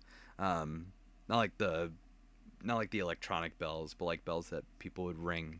Um, just in a very like synthetic and filtered way, just to really hone in on that just uh, horrifying aspect of this. Um, but yeah, I think Sublevel Containment does so many good things. Again, very unique, very innovative things. Um, and then oh, what did it do? So it goes again. It does lots of synthetic sort of combos here, where there's the Tantus stuff, and then Hemlock's theme again, but sort of piano synthetic sort of combo for it. Um, at least I think it's Hemlock's theme. Whenever I listen to it, that's the feeling that I get. But it actually might be a different theme than Hemlock's, because obviously Tantus has its theme, Hemlock has his theme. You have Daily Routine. There's the kids in the vault, but maybe the vault has its own theme, which is what I'm thinking of here. Not really sure, but it's great all the same. And then towards the end, I think it gets into those glitchy, sort of screeching, synthetic sort of sounds towards the end, that you hear sort of with the Zillow Beast track, and lots of other tracks in the show. Um, the theme of themes, Empire Edition, right, where it brings in all these different ideas and all these different characters that it represents. Um, yeah, Sublevel Containment's really good. Oh man, I think I'll put it at the bottom of S for right now. again, just everything that it does, all the themes, right? All the different ideas that it ties in together is all just super stellar stuff. Um, and then we have Emery is Lost, which a very fitting name for the track given Emery's situation. Um, it brings in a lot of what Daily Routine did, um, but instead of Omega's, the situation that Omega's in, Daily Routine in this situation in Emery is Lost is a lot more drawn out, a lot more slowed down, I feel like, and intended to feel a bit more hopeless for her situation. Like when she's talking to Nalase and she's, I have no power. Um, it does a great job building up toward the end, which I think is when she leaves the straw doll, I think. Um, yeah, no, it's a very, very good track that definitely fits the mood, and I like the incorporation of Daily Routine to fit Emery in this case. Just again, drawing it out, making it feel more hopeless. Um, yeah, I think Emery is Lost is a very, very good track. I think I'll put it definitely above. I'll put, yeah, I think that's a good place. Back on Pabu, Not Your Enemy, Emery is Lost. I think that's a good place for a top of A area. Um, and then we have CX2 On the Hunt, which is for Point of No Return, the episode. Um, Lots of great suspense built up in the early bits where there's a bit of a subdued version of CX2's theme with some dramatic strings and drums going on to really set the tension. Um, and then as it goes on, it sort of builds into the operative theme. I think it's when CX2 is on the wall, on the sea wall, and he's aiming at the Marauder to shoot the bombs onto it. I think that's when the operative theme starts playing in that situation.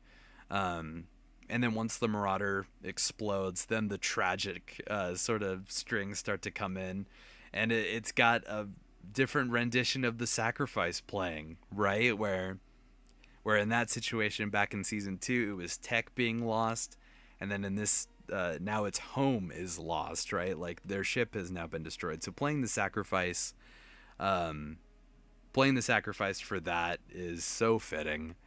Um, yeah, great way to bring that back in, and again tying that in with the operative with CX2's theme. I think it just works so well. Um, yeah, shows what the operatives stand for exactly, right? Just tearing everything away from the batch and just pure dedication and determination for their mission. Um, and then I love that section at the way end of the track where there's that big build up, or not even big, it's a pretty, not really subdued, but it's sort of in the middle, right? Where there's that build up where Hunter's looking over and then he sees the Venator up there and it feels so imperial with the trumpets playing.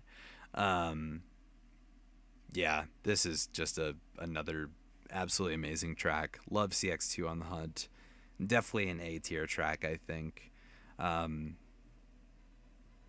uh, man, yeah, I think bringing the Sacrifice in definitely puts it right about there, probably. Yeah, that feels right. And then we have The Island Will Burn, which is, man, I actually have a lot to say about The Island Will Burn. Um, the opening bit, so this is what I was meaning before when I was talking about Need Her Alive. I wish that this opening section for Island Will Burn, or I wish that I don't know why I say this, it's not like the track is playing right now. Um, the opening section of The Island Will Burn, I wish was also there for Need Her Alive, but I'm okay with it. Um, excuse me. The opening to Island Will Burn is great. It's used quite a few times in this show. I think the first time it gets used is in Metamorphosis, when I think it's Arc Troopers is the name of the track where it comes in. Um, a very weirdly named track for the show Arc Troopers because there are no Arc Troopers in the Bad Batch, except for Echo. But I think it definitely means Clone Commandos. But anyway, so yeah, it starts playing this sort of what are all the instruments going? It sounds like there's like a cowbell in it almost. There's like different like cowbell sort of clacks going on, and then there's synthetic waves and a consistent beat to it. It's sort of like the Imperial Raid music, um, where it's a track that comes up a lot in this show. Um, so yeah, so it shows up with, I think in the Zillow Beast track, or in Arc Troopers. It shows up here in Need Her Alive. Um, or it doesn't show up in Need Her Alive. It shows up like right before when the Empire arrives. And then the island will burn. It starts off with that, and I think it comes back again later on in the season. I can't remember exactly where. But yeah, it feels very much like the Imperial Raid music, which is really cool. I love the use of the different instruments in there. Um, but then, so that was just the first section of the track. That's really cool. I love the Imperial Raid theme, right? Then it starts doing the First Order theme, which is crazy. I don't really know if that was the intention. Um but that's practically what it is. Down to every note that's played, it is the First Order theme, or at least like Kylo Ren's theme or whatever it may be. It's literally just that, which blows my mind. Um I don't think that actually clicked with me when I was watching the episode for the first time. But going back, once it actually came out, once the official soundtrack came out and I listened to this track, I'm thinking, wait a minute, this is just the First Order theme. Um, and if it is by design, that's awesome, because I think there's a pretty cool parallel to make with the first scene of Force Awakens and this, where, you know, the Empire coming to this peaceful town. Um, they're laying siege to this town in search of something or someone. Um, but in the case of the Empire, once they get Omega, they're merciful to the place. But in the First Order's case, they just execute the entire village. Um, but yeah, it's so weird. I really like how they did that. Again, I'm not sure if it was by design to just play the First Order theme, as either a reference or something, or if it was just like, you know, an Easter egg or a callback. But since it's so prominent, it's so at the forefront. It feels intentional. Um, but all the same, I love it. I love that track so much. I love how it's used. Um, and then later on, it brings in a little more of the CX2 and operative kind of mix going on with a little more of the synthetic screeches happening. Um, yeah, this track, "The Island Will Burn," is amazing. I think it's a pretty underrated one. Um, Very underrated. It's pretty much like, this is my Heart of the Mountain of the season, I think, and I definitely put it in S tier. Very much put it in S tier. I might put it right about, probably right about there. I mean, in fact, that's almost the same situation as well. Being a similar track is too much a coincidence for it not to be intentional. I agree. I agree. Like, again, it's the Imperial forces are raiding a village, ransacking the town, trying to find something or someone. Yeah, it just the situation just feels so dire. You know, in Poe Dameron's case, when he's trying to escape, um, and his X-wing gets destroyed. And then in the case of the Batch, when Hunter tries hijacking the gunship, but that gets shot down. Like, everything just feels so dire in both situations. So yeah, there's a lot of parallels to be made there. So I feel like that has to have been intentional, um, which is great. I love it. Island Will Burn. That, bringing the Imperial cowbell raid music in the beginning. This is absolutely an S tier track for me. Um, yeah, and then after that we have Erebus, which is a really good track. It's a really good one for the for what happens in it, with the orbital drop that happens when Fee when Fee turns off the engines on her ship and just plummets through the atmosphere. Um, yeah, it feels very cinematic in how it all happens, and it's shot very cinematically as well. But the track definitely adds to it. Um, Love the drums that are coming in, the trumpets, all the instruments that are going on. I think a little bit of the Batch's theme comes in there for sure, just a brief little bit of it. Um, Yeah, and yeah, I think it just adds a lot of tension to the scene, to the situation. So yeah, I think Erebus is good. I think it's really, really good. I think I'll probably put it an A. Put it right about wait, I'm trying to think. Why did I think I might put CX2 above Something's Different, Erebus above that as well. I think. That seems right, maybe. I don't know. I'll just leave that as it is right now.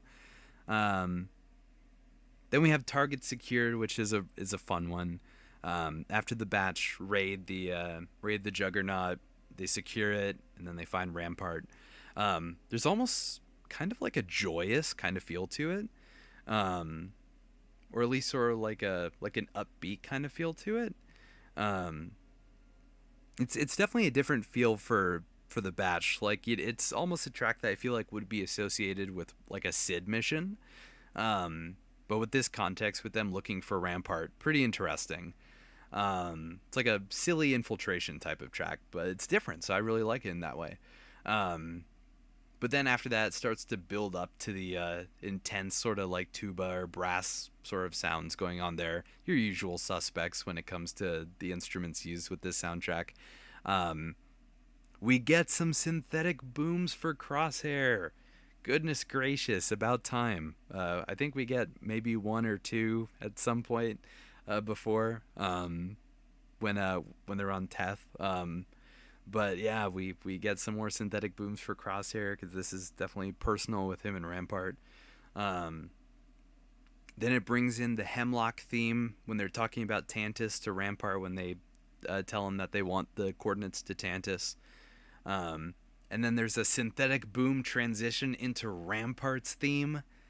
This is a great track. I think the first bit was kind of not not underwhelming, but yeah, it goes hand in hand with with Rampart, the comedic relief. Absolutely right, where he sees Crosshair, he goes CT9904, and then Crosshair's just like abusing him the whole time.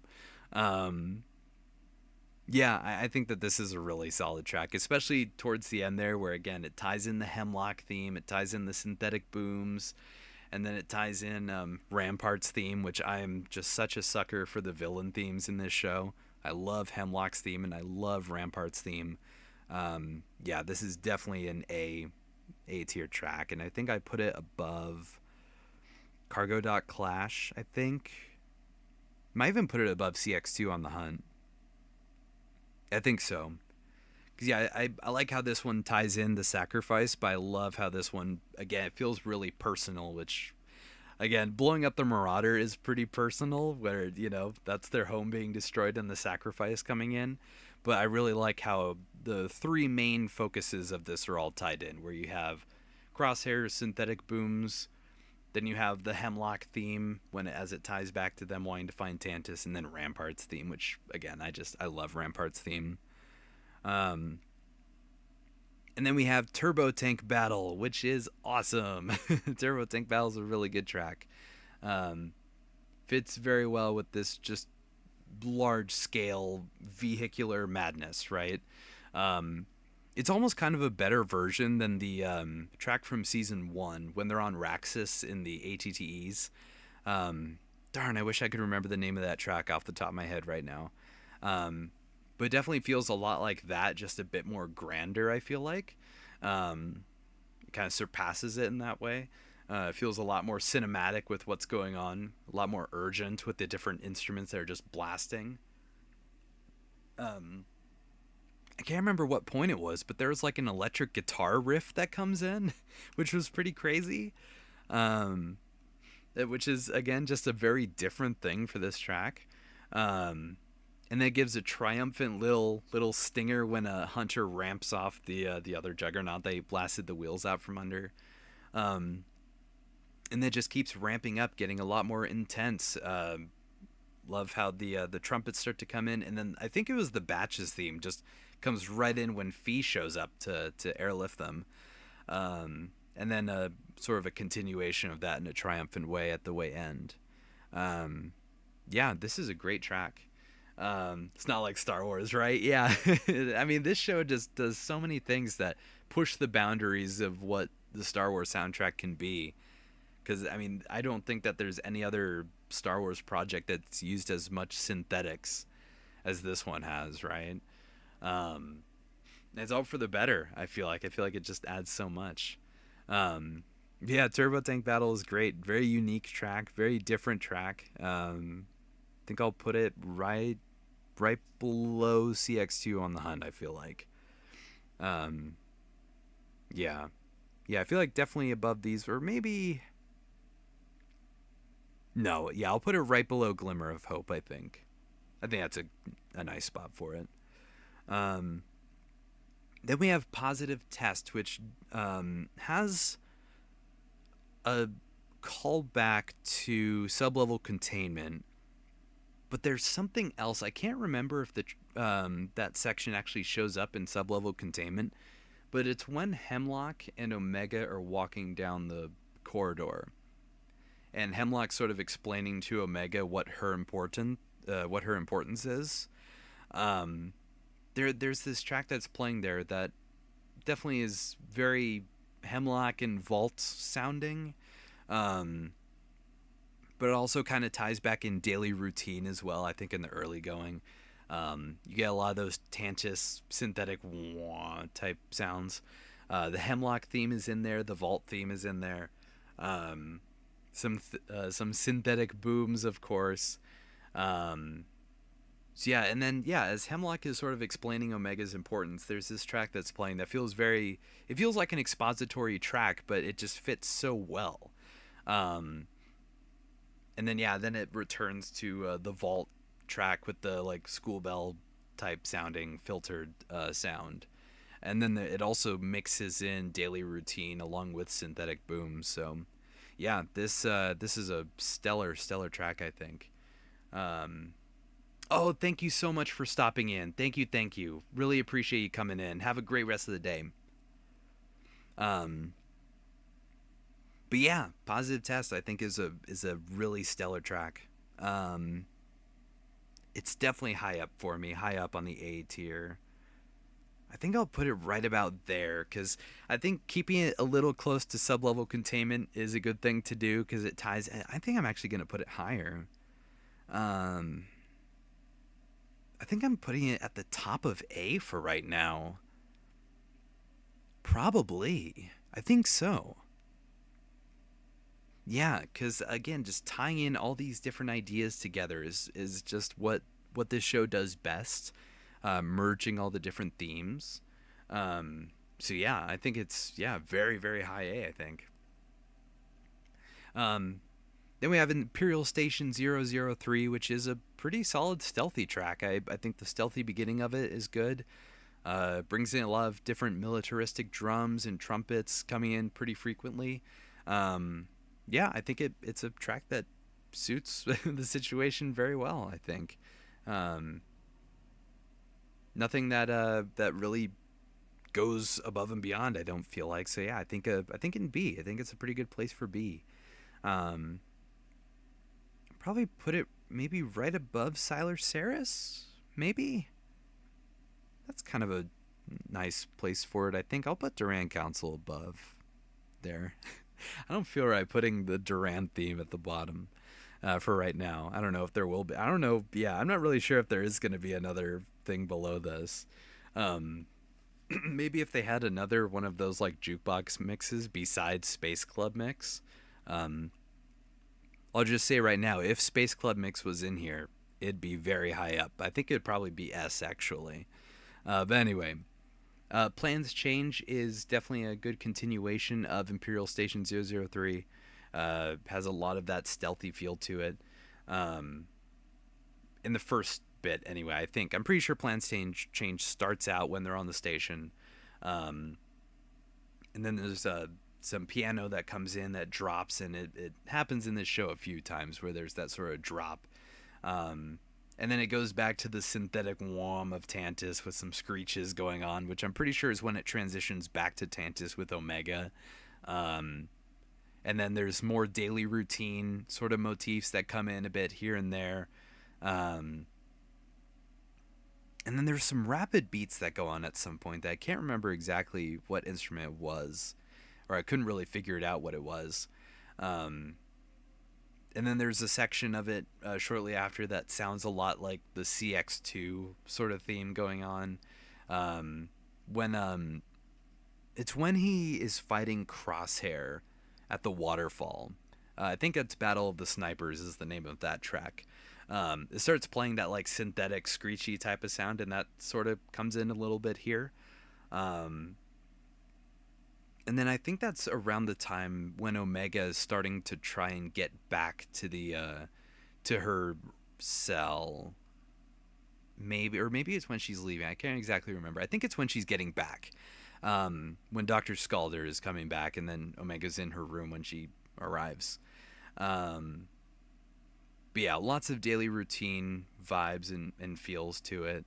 Um, yeah, Plans Change is good, and yeah, obviously here from the picture you can tell, Dr. Scalder. So so yeah, I think that this track is awesome in really blending all these things together again with the Tantus track and the daily routine connections. Yeah, done very, very well. I think I got to put an A. They had so much. I love just the intensity towards the end when Scalder is going towards Omega's room. Yeah, very, very good. I think I'll put it right around here. Maybe, I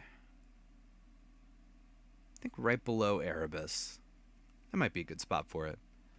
Um, then we have Docking the Ship, which is incredible. It immediately starts out with a gigantic Crosshair synthetic boom. I think there's a little bits of the Rampart theme sort of hinted in there. It's not just like his theme just straight up in there. It's kind of like little hints of it. Then there's some stealthy sections when Echo's moving around. A little bit of the Batch's theme as an undertone, sort of carrying that along. And after that, it feels a little like casual stealth mission that you'd hear in a bunch of other tracks in this show. Until right about halfway through the track, where the urgency really picks up. When I think that's after the Batch fly away and they're moving towards the science vessel. Yeah, then the Bad Batch's theme starts playing with the tension building up in a really unique way, I feel like. And with this situation, a very unique situation, so that just checks out. Excuse me. Yeah, sorry, just looking at my notes there. So yeah, and then yeah, just tons and tons of build up happening. And then it goes right to, I don't think there's really like much of a pause there, but when Rampart is, saying to Hunter, he's probably been captured, abort the mission. And then Hunter's negative, and then it cuts right back with just an incredible version of the Batch's theme. Such a incredibly intense, for sure, to say the least. Lots of different instruments used there from what you'd normally hear with the Batch's theme. I think, yeah, Docking the Ship is extremely good as a track. Very high A for me. Probably right about there. I just keep thinking back to Not Your Enemy, and I love what the Batch's theme, what was done with that one. I feel like I like it more because of how upbeat it felt and how Clone Wars it felt. And then, of course, Docking the Ship having that sort of lead in with the stealthy sections, I think also keeps it down just a little bit, but not too much. Excuse me. And then we have what is next. We have Entering Tantus as our next track here, which is the first track of Flash Strike, right? I think that's the name of the track. Yeah, gotta be. Of course it is. Yes, it is. Sometimes they blend together. There's Into the Breach and Flash Strike, and sometimes I get confused on which one's which. I know Flash Strike comes after, but in terms of what happens and what. Anyway, yeah, so the end credits of the previous episode of Into the Breach pretty much lead right into this, which I think does a really good job of making these episodes feel right back to back from one another. Where, yeah, the lead in from the credits, or from the opening credits of the Bad Batch, or no, The credits of yeah, the credits of Into the Breach are the same tracks that are used for the intro to this episode. Yes, that was what I was trying to say. Sorry it took me a roundabout way to get there, but that was what I meant. Um, I love how that just ties right in. That's all amazing. Um, and then there's this little like trumpet sound that play, or I think it is. It's some sort of brass that plays there, where it goes da-na, da-na, and that just felt so Star Wars to me for some reason. It felt very John Williams, just those two little sections there. Um, but then we get right to the like intense, heavy like brass sort of sounds right once the ship comes out of hyperspace and they're heading towards Wayland. And then it does the Batches theme in sort of that same brassy way. And then there's some like sharp spikes in the notes as the intensity builds up when they're trying to fly away. They're fighting the V-wings. Um, and yeah, it's a very sporadic sort of track, and it definitely makes the whole sequence, the action sequence, feel as chaotic, or it feels more chaotic than it already is. Um, yeah, very very solid track, very great action pursuit track. Um, yeah, I gotta put it in A. Probably right about there. Oh my, the man himself. He's here. Welcome in, bud. Great to see you. Um, so yeah, oh man, I might actually put Entering Tantus just a little bit above, probably right above Docking the Ship, maybe. I think I'll put it right about there. Um, and then right after that, we have Echo in Disguise. Um, yeah, man, yeah, it's great to see you in here. I'm going good. How about yourself? How's everything going? Um, yeah, Echo in Disguise, I think, is a pretty solid track. It does a good job of, again, just really fitting in that infiltration stealthy kind of track, a little bit standard in that regard, but there's good levels of build up, I think, right when Echo's about to be caught by the droid. um, and then it does a stinger that goes into the daily routine mix, which I really appreciated. So yeah, I think that this is a fine track. Probably put it in B. Oh, great to hear, man. It's great to hear. Yeah, thank you so much for stopping in. um, So yeah, I think Echo in Disguise probably right about where about probably right hard call to make, probably right below Imperial Station 003. Probably right about there is where I put it. Um, then we have The Best Chance, which is a really good one when it comes to Omega's theme, and if this is the track that I'm thinking about, if I go back to my notes here, um, let's see, Best Chance. That's right. Yeah. So it does a fun little rendition of Positive Test, a little bit of the section that you hear in that track, which is really great. Um, I love how the violin goes in with Omega's theme. It just feels such like an inspiring track for her with her plans to get out. Um, Bringing in a little bit of Crosshair's theme as well, I think. I'm trying to remember when exactly in the episode this happens. Again, I probably should have gone back and actually watched the scenes that they were associated with, but going off of memory, I think that's fine enough. Um, yeah, a little bit of Crosshair's theme comes in. I think that this is once they're on the ground, once they escape the shuttle. Um, and then a little bit of the Batches theme to comes in to end off the theme. And then I think that's once they start proceeding towards Mount Tantus. Um, yeah, I think that this is a good track. I think it's a very great how they used Omega's theme in this situation with her starting to lead the kids, to give them some direction. Yeah, I probably put this somewhere towards the bottom of A, but not too far down. Um, Maybe right above Turbo Tank Battle. I think that's a pretty good spot to put it. Then we have Danger in the Woods, which, much like the name of the track would suggest, with the big bear panther monster that's in the woods when Rampart sleeps or tries to sleep next to it, get a nap next to it. It definitely harkens back to all those other tracks that you'd hear in the show that have those big like monster sort of feel to it, where the brass is very low in its tone and pitch. Um, it feels very grand, right? It just feels feels very monstrous and with a little more orchestral of a feel to it. Um, as opposed to what you'd hear back in season 1 when Wrecker's fighting Moochie, or maybe even in some cases when the Zillo Beast shows up. Um, but yeah, so I really appreciate how they just they make it feel really special for the situation given Tantus. Um, but yeah, plenty of intensity with this track. Um, and when the stormtroopers discover them and the big blaster fight ensues, just lots of a chaotic feel to this track. And then by the end, when Rampart is booking it from the scene and he's running through the woods, and then he trips and falls and gets caught. I love again that intense build up, and then it crescendos there at the end with Rampart being captured. This is a solid track. It's something that again, despite the big monster feel to it that gets used quite a bit in this show, I think it does a good job.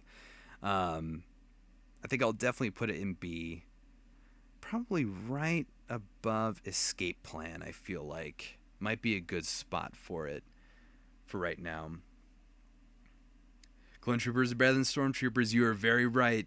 You are absolutely right, Denny. Right on the money. Yeah. And I think that this show does such a good job of conveying that as well, where you see all these different clones like Captain Wilco and Mayday, who are so competent and so good at and Cody, right? And Wolf, who are so good at their job. They're such good soldiers to a fault. And it's that they're taken advantage of and replaced, and they're following their orders to train these guys that would replace them. But then you have clones in the case of Gregor who see that, and then they pretty much go out of their way to ensure that those stormtroopers don't get the right training to where they're not as good as the clones, right? So yeah, no, you're absolutely right.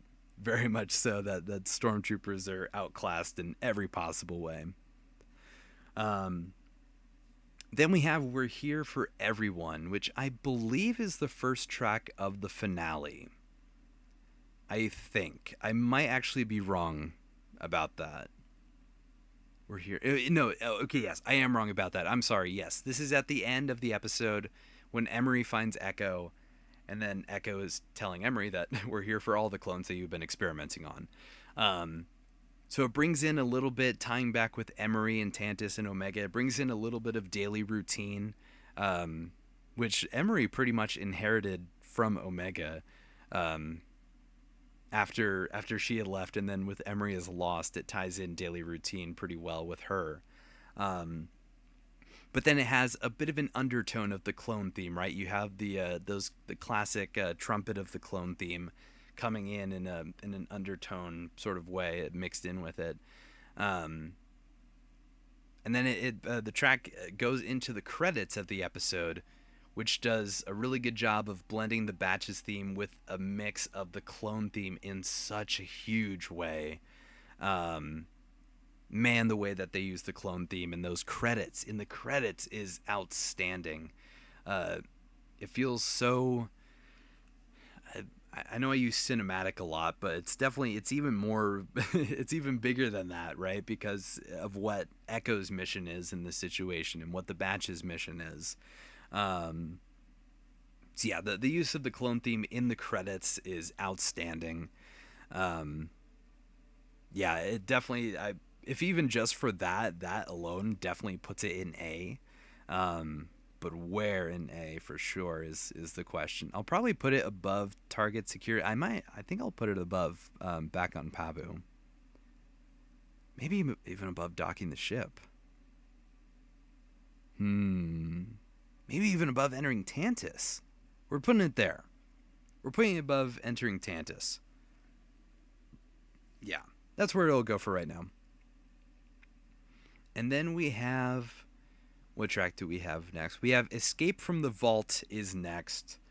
Again, it brings back the positive test sort of vibe with it that the previous tracks have done, which is always fun. That's a great track to use and blend in, especially with the Tantus setting. Feels a lot more orchestral, rightfully so, given that this is the end. This is the last episode of the whole show. I think when it cuts to the batch when they're running through the forest, it does the batch's theme on the violin just a little bit, and then it mixes in Omega's theme just a little bit as well. Or actually, no, I'm sorry. No, that's actually not when it happens. It's when Omega and the kids are escaping from the vault, and it starts playing the batch's theme, which is such a that covers a lot of layers, right? Where Omega has become a squad leader in her own, and she has really come into her own with her own confidence to the point where the batch's theme is playing for her, not her theme, where it's an adventurous and very inspiring track. Well, the batch's theme is also inspiring, but just the way that it comes in that way is just such a great full circle moment for her character, right? With her own version of the Bad Batch going on as they escape from the vault. So yeah, on that note, that's a great way of tying that together. Another A, what do you know? I think I pretty much almost only goes up from here. Yeah, I think I'll probably put it right about...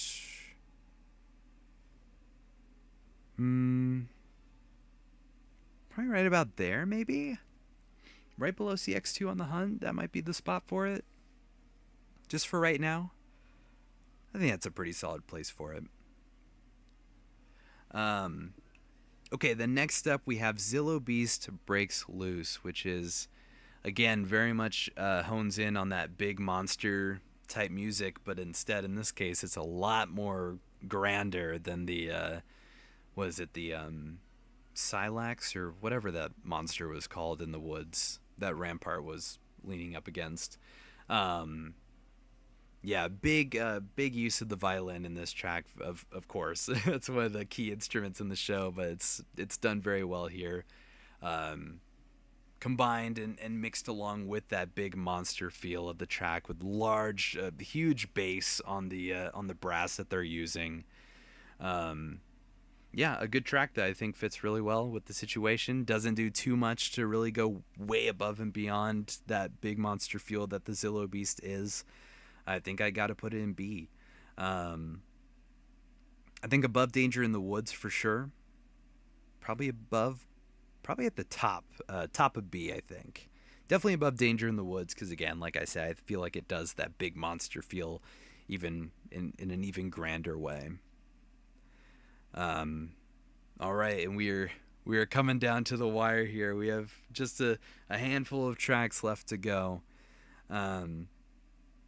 We have Bad Batch versus CX Troopers, which is incredible. I love how well, I guess this is sort of a compliment on the episode, how everything is so fast in this situation, where it starts out where Scorch is reporting to Hemlock that the Zillo Beast has escaped and that Clone Force 99 can break in if they send out the shuttles.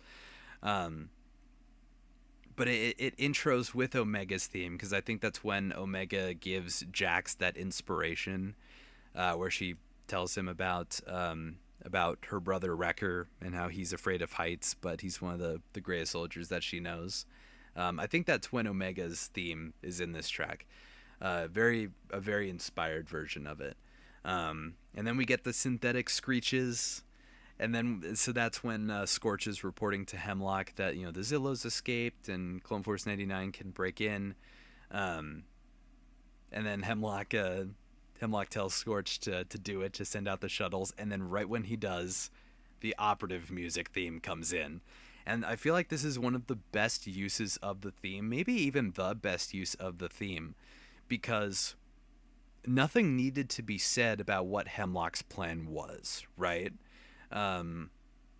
What he was planning to do in that situation. The music told the story itself, which in a lot of cases is what happens in this show, but it's conveyed in such a different way. I wish I knew exactly what words I had to say here to really accurately describe this, but like like if people are familiar with the operative theme and they've listened to it enough times to where they know that that's the operative theme, when Hemlock tells Scorch to, follow his orders, and then the operative theme comes in, for anyone who would listen to the theme or know what that theme is, they know exactly what Hemlock's plan is, which is awesome. I think that's such a great implication with the soundtrack.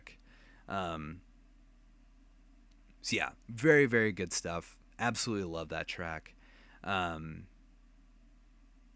yeah, and then or love that intro. Not that intro. I love the track, but also I love that intro. Um, and then as it goes on, there's a little bit of the horror sort of feel to it after Hemlock activates the operatives, and then you see that one that like sticks his hand out of the thing like a zombie coming out of the grave. Um, Again, it's like very lots of horror sort of sounding notes alongside the operative beat going on. Um, and then immediately in the episode and in the track, at the same time, it cuts to the batch as they're making their way through the hangar, and it gives a little motif of the batch's theme, which is great.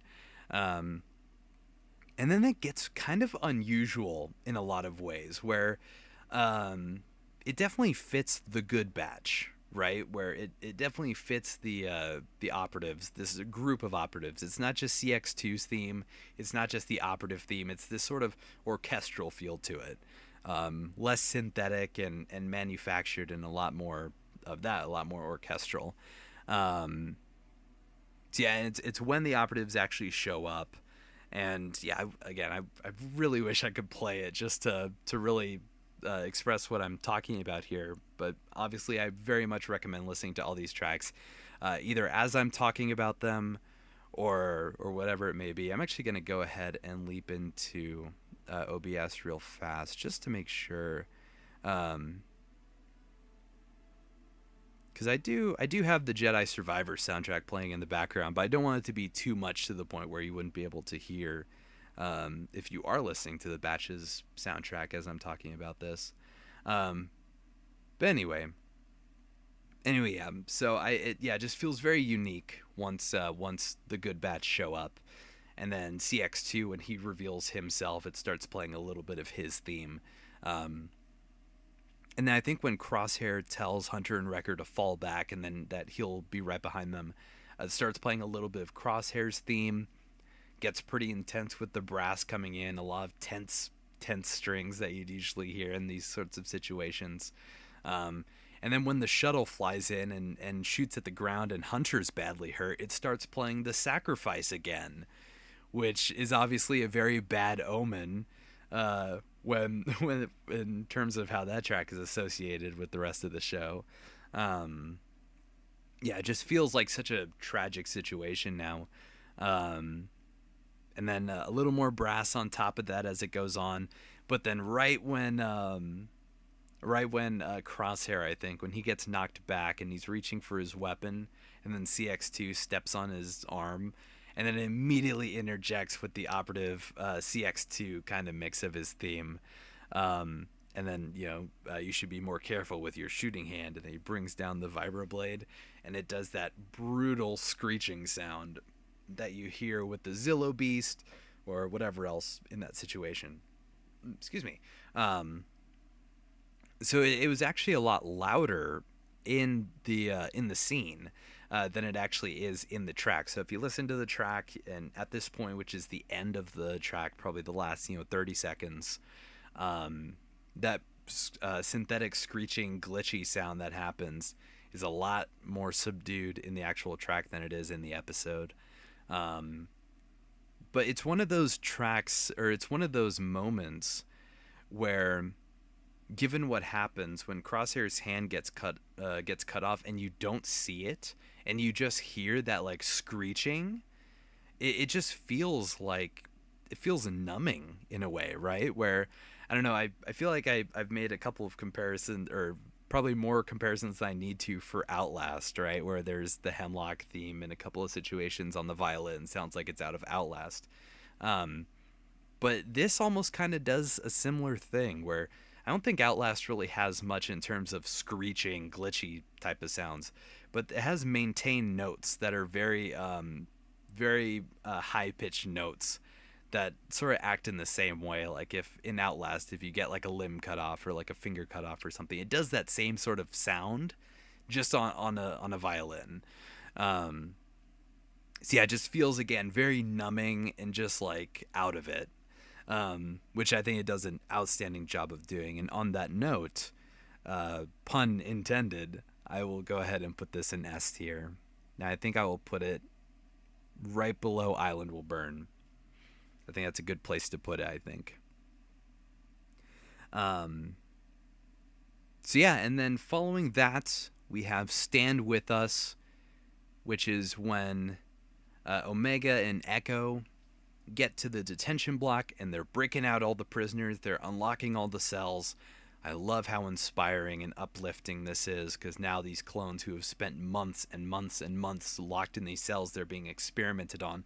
Now they're free and they have the choice to whether or not just leave, just take off, or help these clones find their missing squad. Um, the clone theme comes in such a big way, an incredible way, and it fits so well because this is for the clones, right? Like obviously the show is called The Bad Batch. This show follows the Bad Batch. This is their story, but when it comes to this mission and its purpose, this is all about just clones as a whole. Um, and this track does such a good job representing that. Um, and so where the clone theme is at the forefront, but there's also little hints of the Batches theme as it proceeds towards the end of the track, I think is where a little bit of the Batches theme comes in. Um, and then when Nala Se speaks to Omega, there's a bit of an emotional sort of piece there at the end, when she tells Omega that Omega or that her place is with the clones. Um, yeah, this track is outstanding. Uh, Man, I want to put it in S. I really do, but I'm gonna put it at the top of A. Um, the way top. This is teetering towards S tier for sure. This is at the brink of S tier, just like the Doctor's theme was. It's right there. It's in the middle. Um, yeah, very very good track. Really enjoy it. Um, and then we have Destroy the Lab, which starts out with some good hallway, close quarters type skirmish music, which is always fun. Um, and then for the more ambient sequences, when Nala Se and Rampart are walking in the corridor, Rampart following after Nala Se, it gets a little more tense with some ambient sort of piano and violin sort of mixed in together. Um, I like the section when Rampart, when he's tell me about Project Necromancer, and then it does this a bit of like a big orchestral thing for that. It almost sounds like something out of Force Unleashed. Weirdly enough, that was the connection that I had made. Yeah, it felt like something from Force Unleashed, maybe too. So yeah, it was kind of an interesting track there, which I guess works because cloning, right? Um, but yeah, and then there's a big build up there when Nala Se gets shot and she drops the thermal detonator and Rampart gets exploded, and that's how the track ends. And yeah, I think it's a good track. Um, yeah, I think it's good. I can't put it in A, I don't think. I think it's a pretty solid track. If anything, I feel like I wish there was Rampart's theme in there. There might have been like a different variant of it that I couldn't pick up on. Um, so with that in mind, I could put it in C, but I don't know if in good conscience I can. Conscience I can, because of how just cinematic everything feels. But I will put it towards the bottom of B. I think I'll put it right about there. Um, Because yeah, maybe that track that or that section that I was talking about that kind of sounds like something out of Force Unleashed, maybe that was kind of intended to be a version of Rampart's theme. Um, but it was okay. Or maybe, I don't know, something that tied back into season 1 when Camino is being destroyed, and tie that back in with Nala Se, with her being the one to kill the man that destroyed her civilization. Um, All right, we're getting down to the wire. I'm going to do this track and then I'm going to take a quick water break because I've been going for what is it now? Um, Almost 2 hours and 10 minutes. I got to have some water. Um, all right, so we have clones battling CX troopers, which starts out immediately with some pretty intense. What is it? I think it's some a brass that plays when they walk through the door, or right before they walk through the door, um, and then it immediately kicks in when the CX troopers come out, and it's a little bit of a combat mix because it's not just CX2 anymore. It's the whole operative gang. It's the Good Batch. Um, it's a nice little combat mix there on CX2's theme, and a little bit of the batch versus the CX troopers coming back in a little bit, with the occasional brass coming in every now and again, and then when Omega's sneaking into the training or the chamber room where the rest of the batch are being held, a little bit of a horror vibe to it, um, with the that one member of the Good Batch. And then there's a little bit of Hemlock's motif in there, a little bit of his theme that's really stretched out over the course of the track. Um, and yeah, I think that this is a good one. I think that this is a good track. Um, I enjoy what it does. I think it's a pretty solid one. I think I'll put it in B. I think pretty high B for sure. Um, yeah, probably right above pursuing the assassin. I think is a pretty good place for it. Okay, I'm gonna take a quick little water break, and then we'll be right back with the last 5 tracks of the show. My goodness.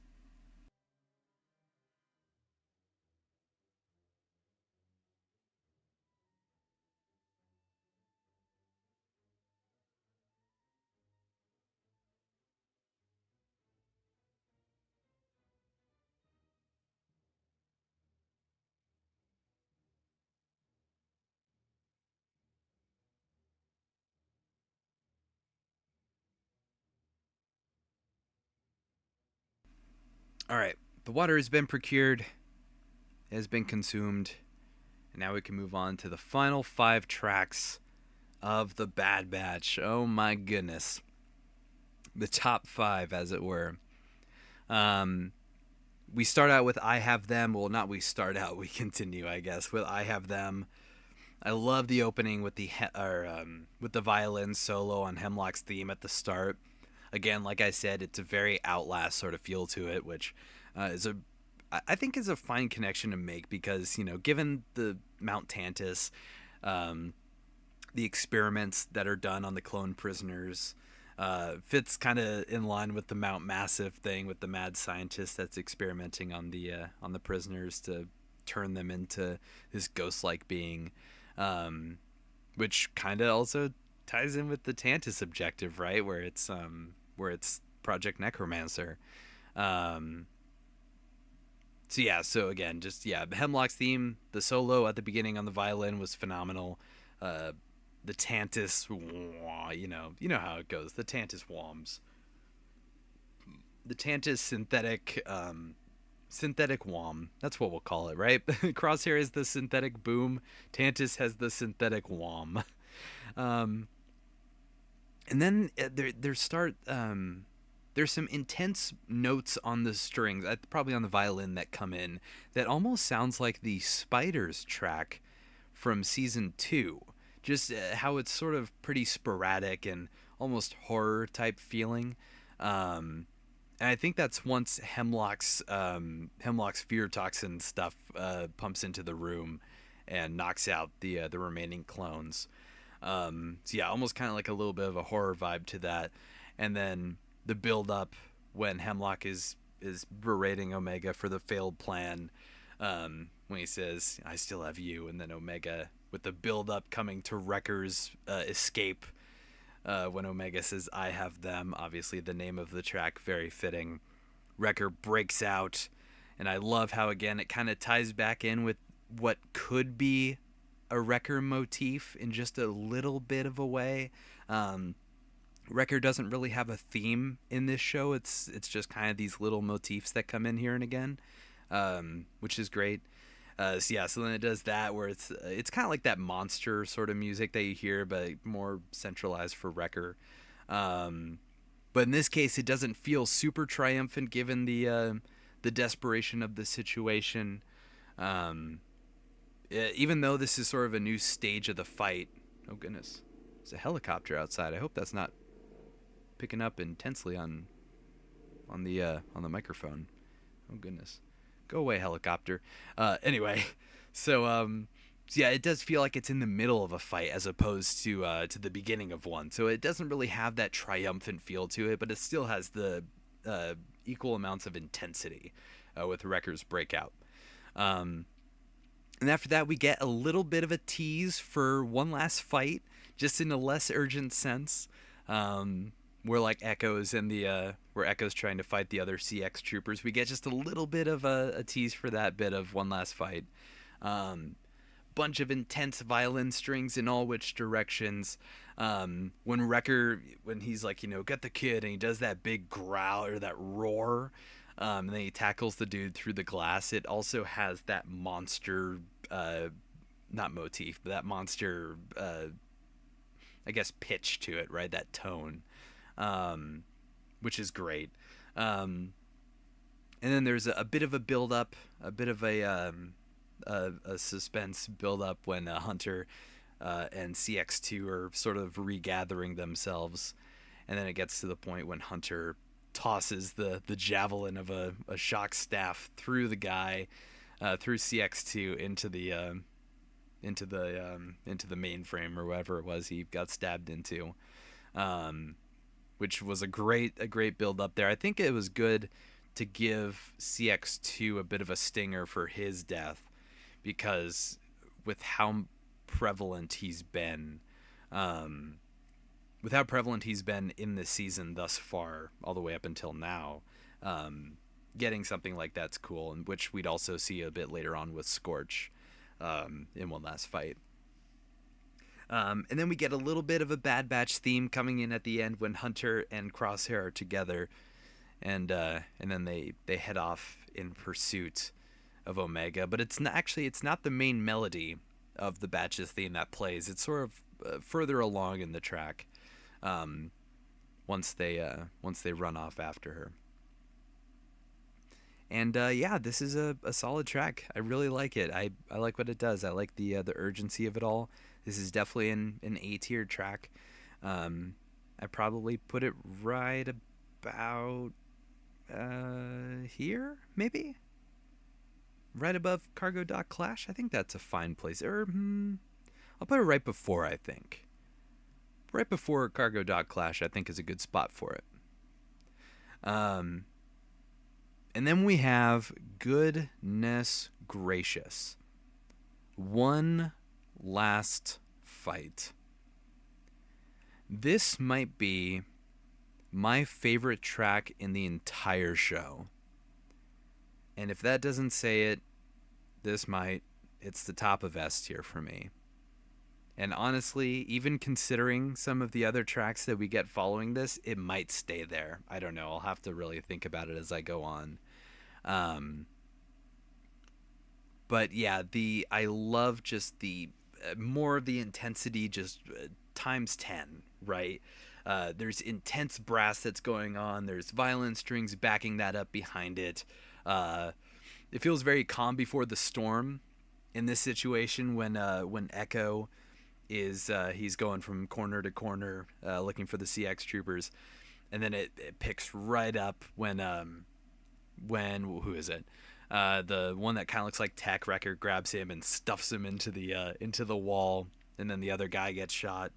And then it goes and then it goes back seamlessly to that sort of like a bit of a calmer version before, when Echo is just walking around.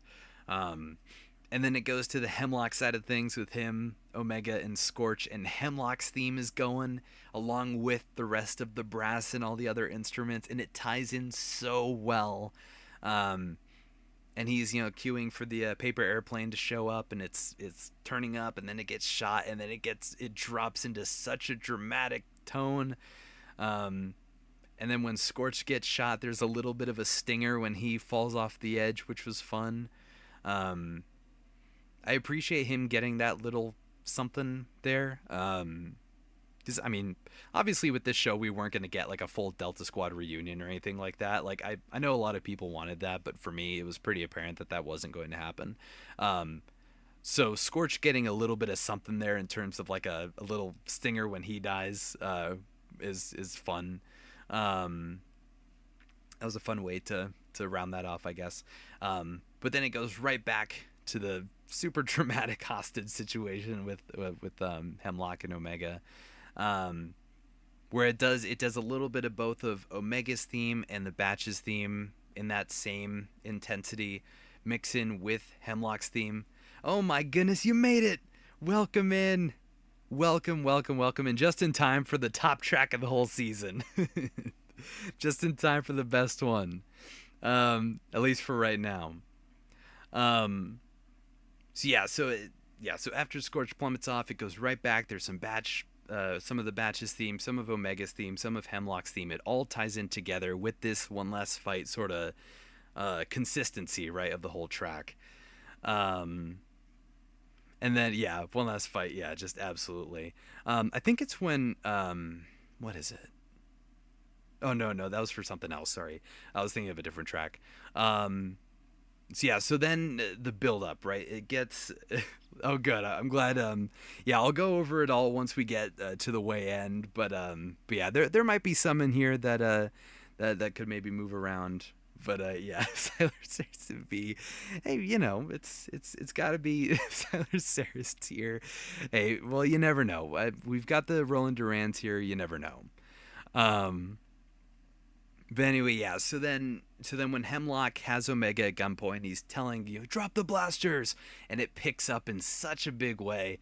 I love the brass build up with the strings that the notes that are just maintaining the whole time. And then we get to that bit, right, where Hunter is telling where he's telling Crosshair to aim for the binders, and oh my gosh, the transition that happens there is so perfect. Um, it's another case where I really wish I could have just played the track itself. Where I really wish I could just play that like that bit where it just builds right up, and then when Omega has the syringe out, and then she stabs Hemlock, and it crescendos in the perfect way. Did I talk about the little motif and Scorch? Yeah, yes, I did. I did say that. Yes, I was happy that he did get that. And I mentioned it a little bit as well when CX2 died. I'm glad that these two like sort of big figures, like these big, or not big, because Scorch isn't really like a big figure in the show. CX2 definitely more so, but I'm glad that these sort of predominant villain type clones get little bits of something when they die. Um, but the crescendo that happens there right when Omega stabs Hemlock and then they separate is absolutely perfect. And then obviously in the show, I enjoyed the musical cue when CX2 died. Yeah, that was really good. I'm glad that he got something there. That's always a blast when he gets it. Yeah. Or when he gets something that's that sets him apart from the others, and especially in his death. So then in the episode when it happens, obviously it all cuts to silence when Crosshair and Hunter turn Hemlock into Swiss cheese. Um, but then it goes back, and then it goes into Omega's so there's a bit of an inspirational section of it, right, where is it, what's the way to, how did I word it, just a very hopeful, very inspiring, just an absolutely beautiful section of the track. And then when Omega gets up closer to them and she sees Crosshair and runs up to him, gives him a hug, the absolute explosion of Omega's theme coming in, which in my opinion might be the best version of the theme. that she's had. She's had some pretty unbelievable versions of her theme across this whole show, but for me, that was the one that counted for sure.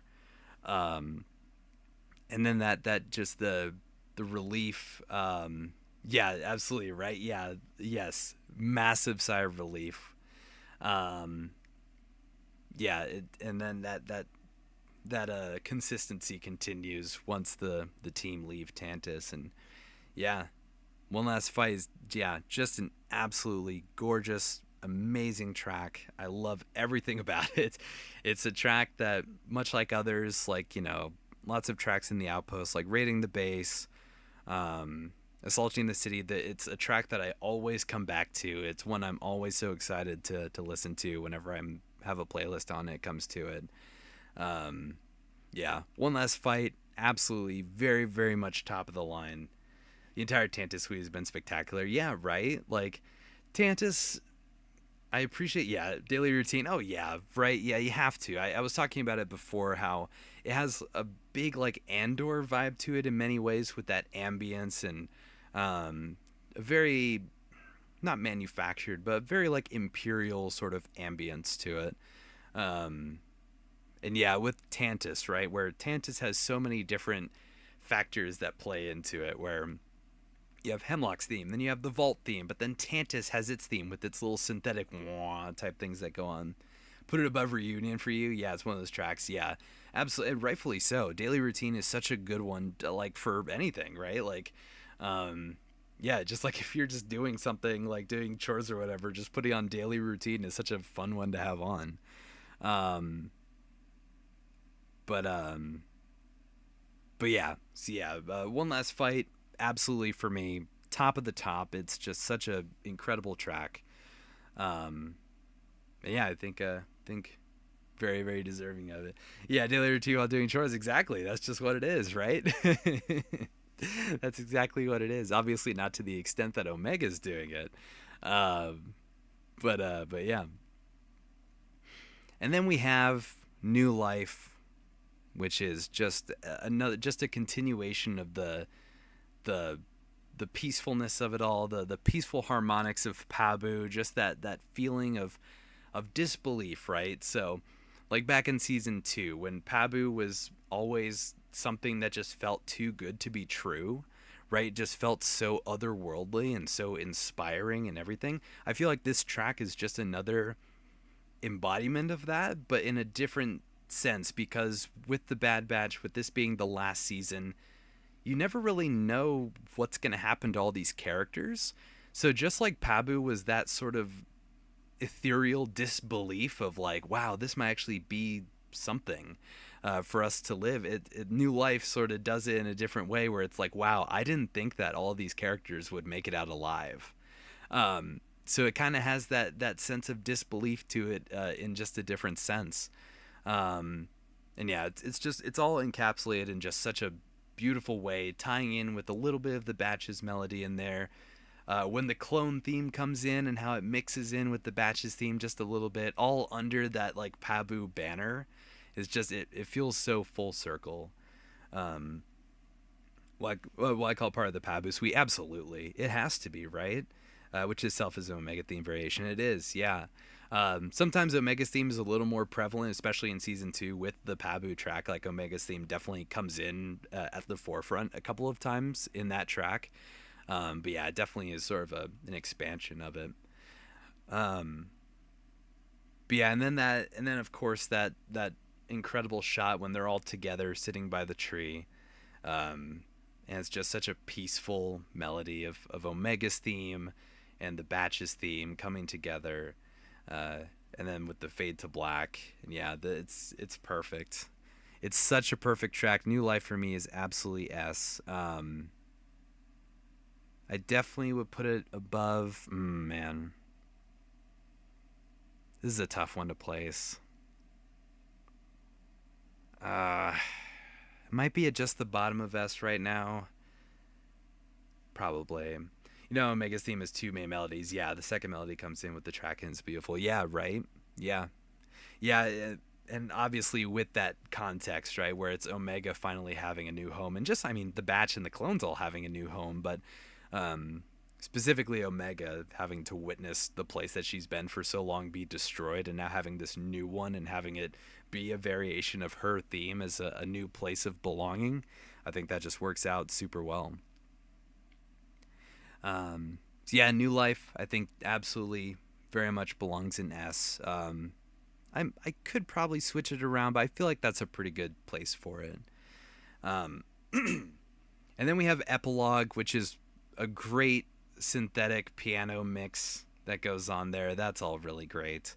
How I mentioned with Pabu, how it's such like an otherworldly type of thing. I feel like Epilogue is probably even more otherworldly.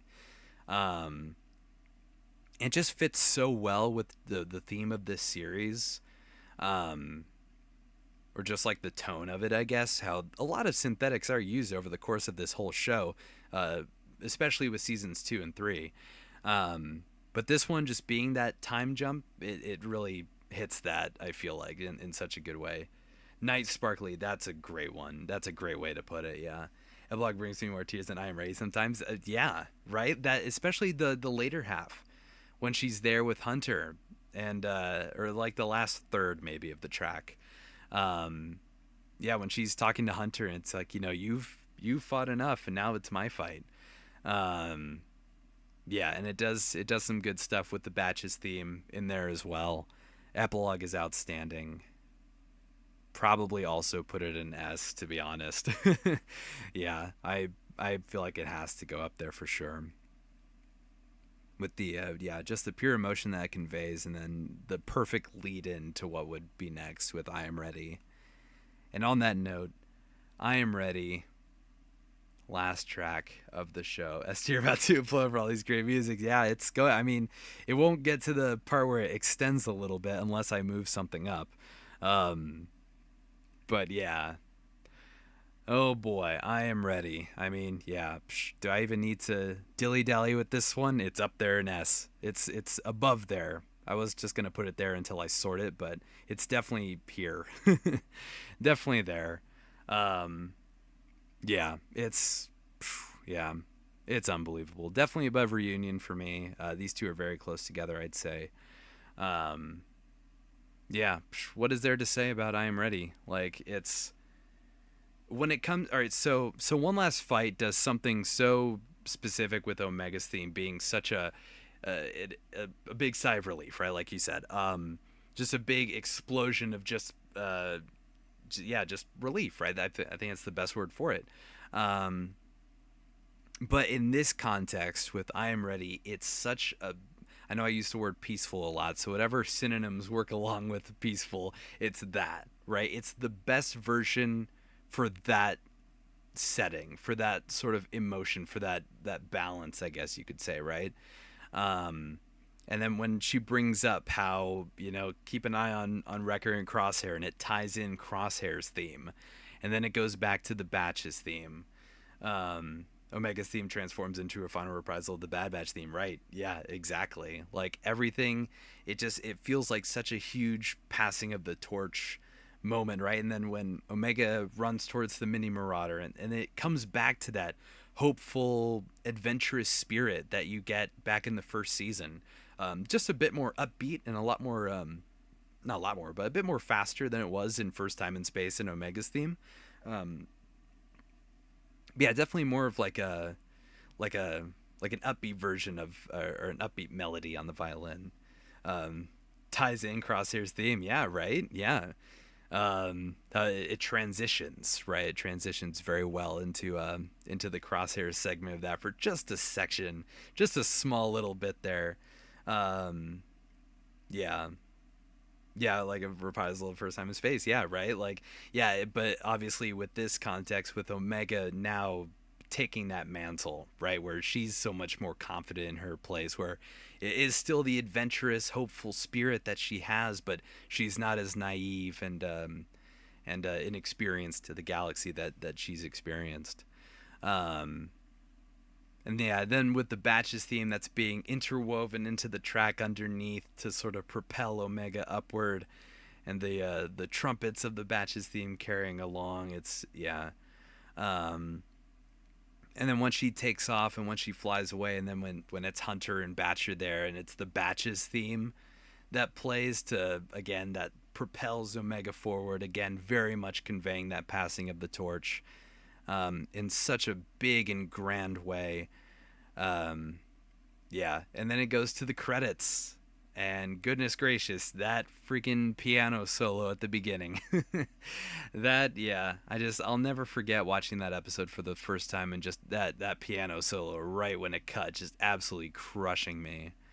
Um, and yeah, I mean, every time I hear it, it crushes me all the same. But yeah, and then it ties in the sacrifice. It transitions in the sacrifice in such a great way alongside the Batches theme. This was the best credits music in the entire show. I agree. I absolutely agree. Um, just the story that it tells in of itself is such a special one for their story. Um, so the sacrifice is going. It transitions into the Batches theme. They're pretty much like playing together. Omega's theme comes in at the tail end of the track with her final notes. It's unbelievable. Omega sacrifice Bad Batch theme, like, yeah. Yeah, the Kiners, everyone else who's worked on the composition of this show, they absolutely smashed it out of the park. Yes, you're right. Yes. Yeah, because yeah, hers goes and then it transitions. Yeah, that's right. Yeah. Um, yeah. Um, Goodness. What an absolutely outstanding track. Just, I mean, obviously the last episode of the show had so much put into it, had a lot of budget for it, obviously. Um, but the entire season had so much love put into it. I mean, the entire show did, but it's just everything got stepped up so much for this season in such a big cinematic way. Um, it's like a recap of the 3 seasons, from Omega's introduction, Tech's death, to finally the Batches theme overpowering it, leaving lastly with Omega's theme, just like the whole show. Exactly. It's again, like I said, it tells a story in of itself, and it's, yeah, a phenomenal story. Yeah. Um, so yeah, very great place to put it. I think I definitely, these two are pretty neck and neck for me, but One Last Fight, just, it's, it's like poetry, it rhymes. So yeah, One Last Fight, I think, for me is just, it encapsulates everything that I just love about this show. Especially, like, when Hemlock's theme is going on, and then there's that, dramatic section, then Scorch gets a little stinger there, and yeah. Yeah, it's all great. All great. All fantastic. Um, yeah, so I think for the S tier, I think this is a pretty solid S tier. We have, obviously, One Last Fight, I Am Ready, Reunion, very much the top three being, I think, very deserved. Returning to the Outpost, absolutely amazing track, especially the heroic rendition of Crosshair's theme is just such a absolutely amazing thing. And just bringing back, just reusing the Outpost for that first bit is, I mean, why wouldn't you? Why wouldn't you just reuse the Outpost? And then we have Stand Down, which is such a very great connection to all these different things going on with the clones. You have, I know I said it before, but it's pretty much, it embodies Wolf in this situation, where it's the clone themes in there, and then Hemlock's theme sort of starts to creep its way in because Wolf is, following his orders. But then the Batch's theme starts to come in, and then once Echo and Gregor arrive, and it goes, full Batch theme, comes back to the clone theme when Rex and Wolf nod at each other, and then Wolf's kind of theme plays when he, for this right here. Yeah, it's all amazing. The Island Will Burn was such a sleeper hit for me for so many reasons. I brought it up before, but the fact that The Island Will Burn is basically just a recreation of the First Order theme is such a weird thing, but it's so perfect. Again, like, the similarities between that, but, like, this is literally just the First Order theme. And that's not a knock on it. I think that's so funny. Because I love the First Order theme. I think the First Order theme is awesome. So it just being that is so hilarious, and I love it. um, but then yeah, that section at the beginning with like the cowbell and like everything else that goes into it with the Imperial like raid music, I really love that Imperial raid music that plays several times in the show. Um, yeah, yeah, it is. Yeah, if you listen to after the Imperial section, um, where they like the gunships start landing. Yeah, so Order 6 that yeah, it could be, but definitely it does the dun, dun, dun, dun, dun, like the those that tone of it is extremely First Order like Kylo Ren type theme. Absolutely. Um yeah, it's I don't know is it I don't know. Because I remember hearing when I listened to this track, I went right back to the First Order theme, and the way that it repeats itself over and over again, that feels a lot more First Order to me. I could definitely see the Order 66 one, but just the tone of it is very very First Order. Um, but I mean, obviously, I wish I could listen to it right now, but I definitely will after this. I absolutely will. Um, yeah, yeah, I absolutely will for sure. Um, yeah. Um, yeah. And then tying in what was it? Oh shoot, I was just thinking something. Dang it. Oh darn. Dang it, I lost it. When I heard it, I was like, Order 66. Yeah, yeah. I don't know. Yeah. Yeah. I'm trying to think of it right now. It's so hard with like a bazillion Bad Batch songs going through my head, so it's so hard to pick out the Order 66 theme in that. But no, absolutely, definitely gonna listen to all three: Alan Will Burn, First Order theme, and the Order 66 theme.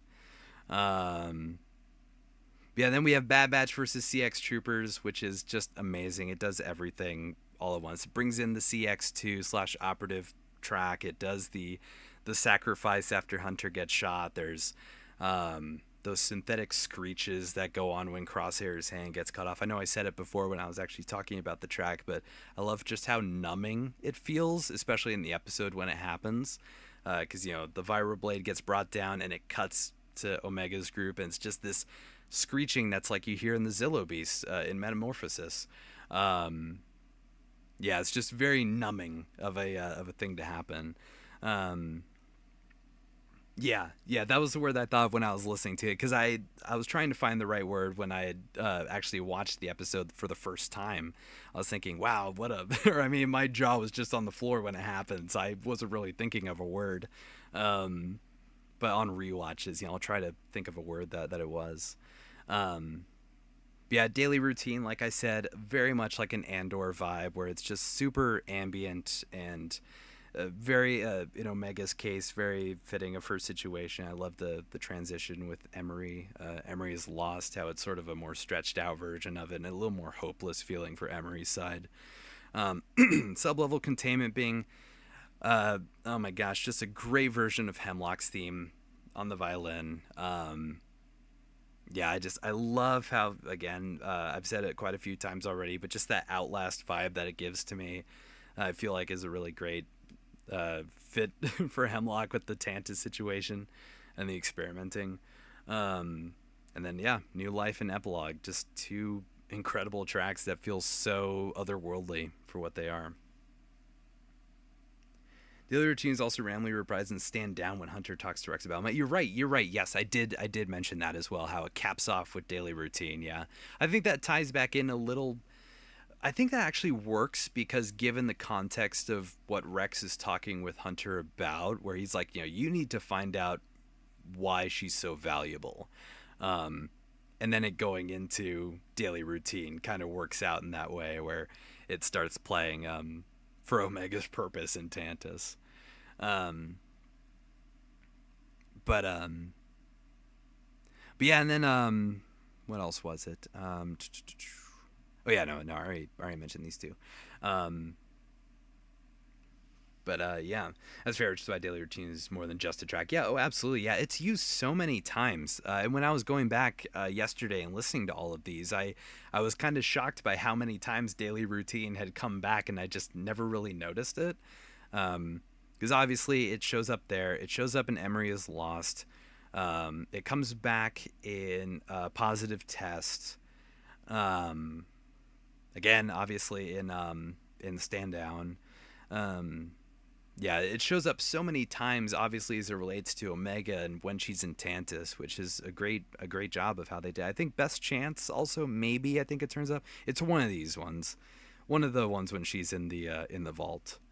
Um, Most of the vault tracks, yeah, I kind of figured yeah, I couldn't remember because sometimes they kind of blend together, so I'm not sure if one is separate from the other.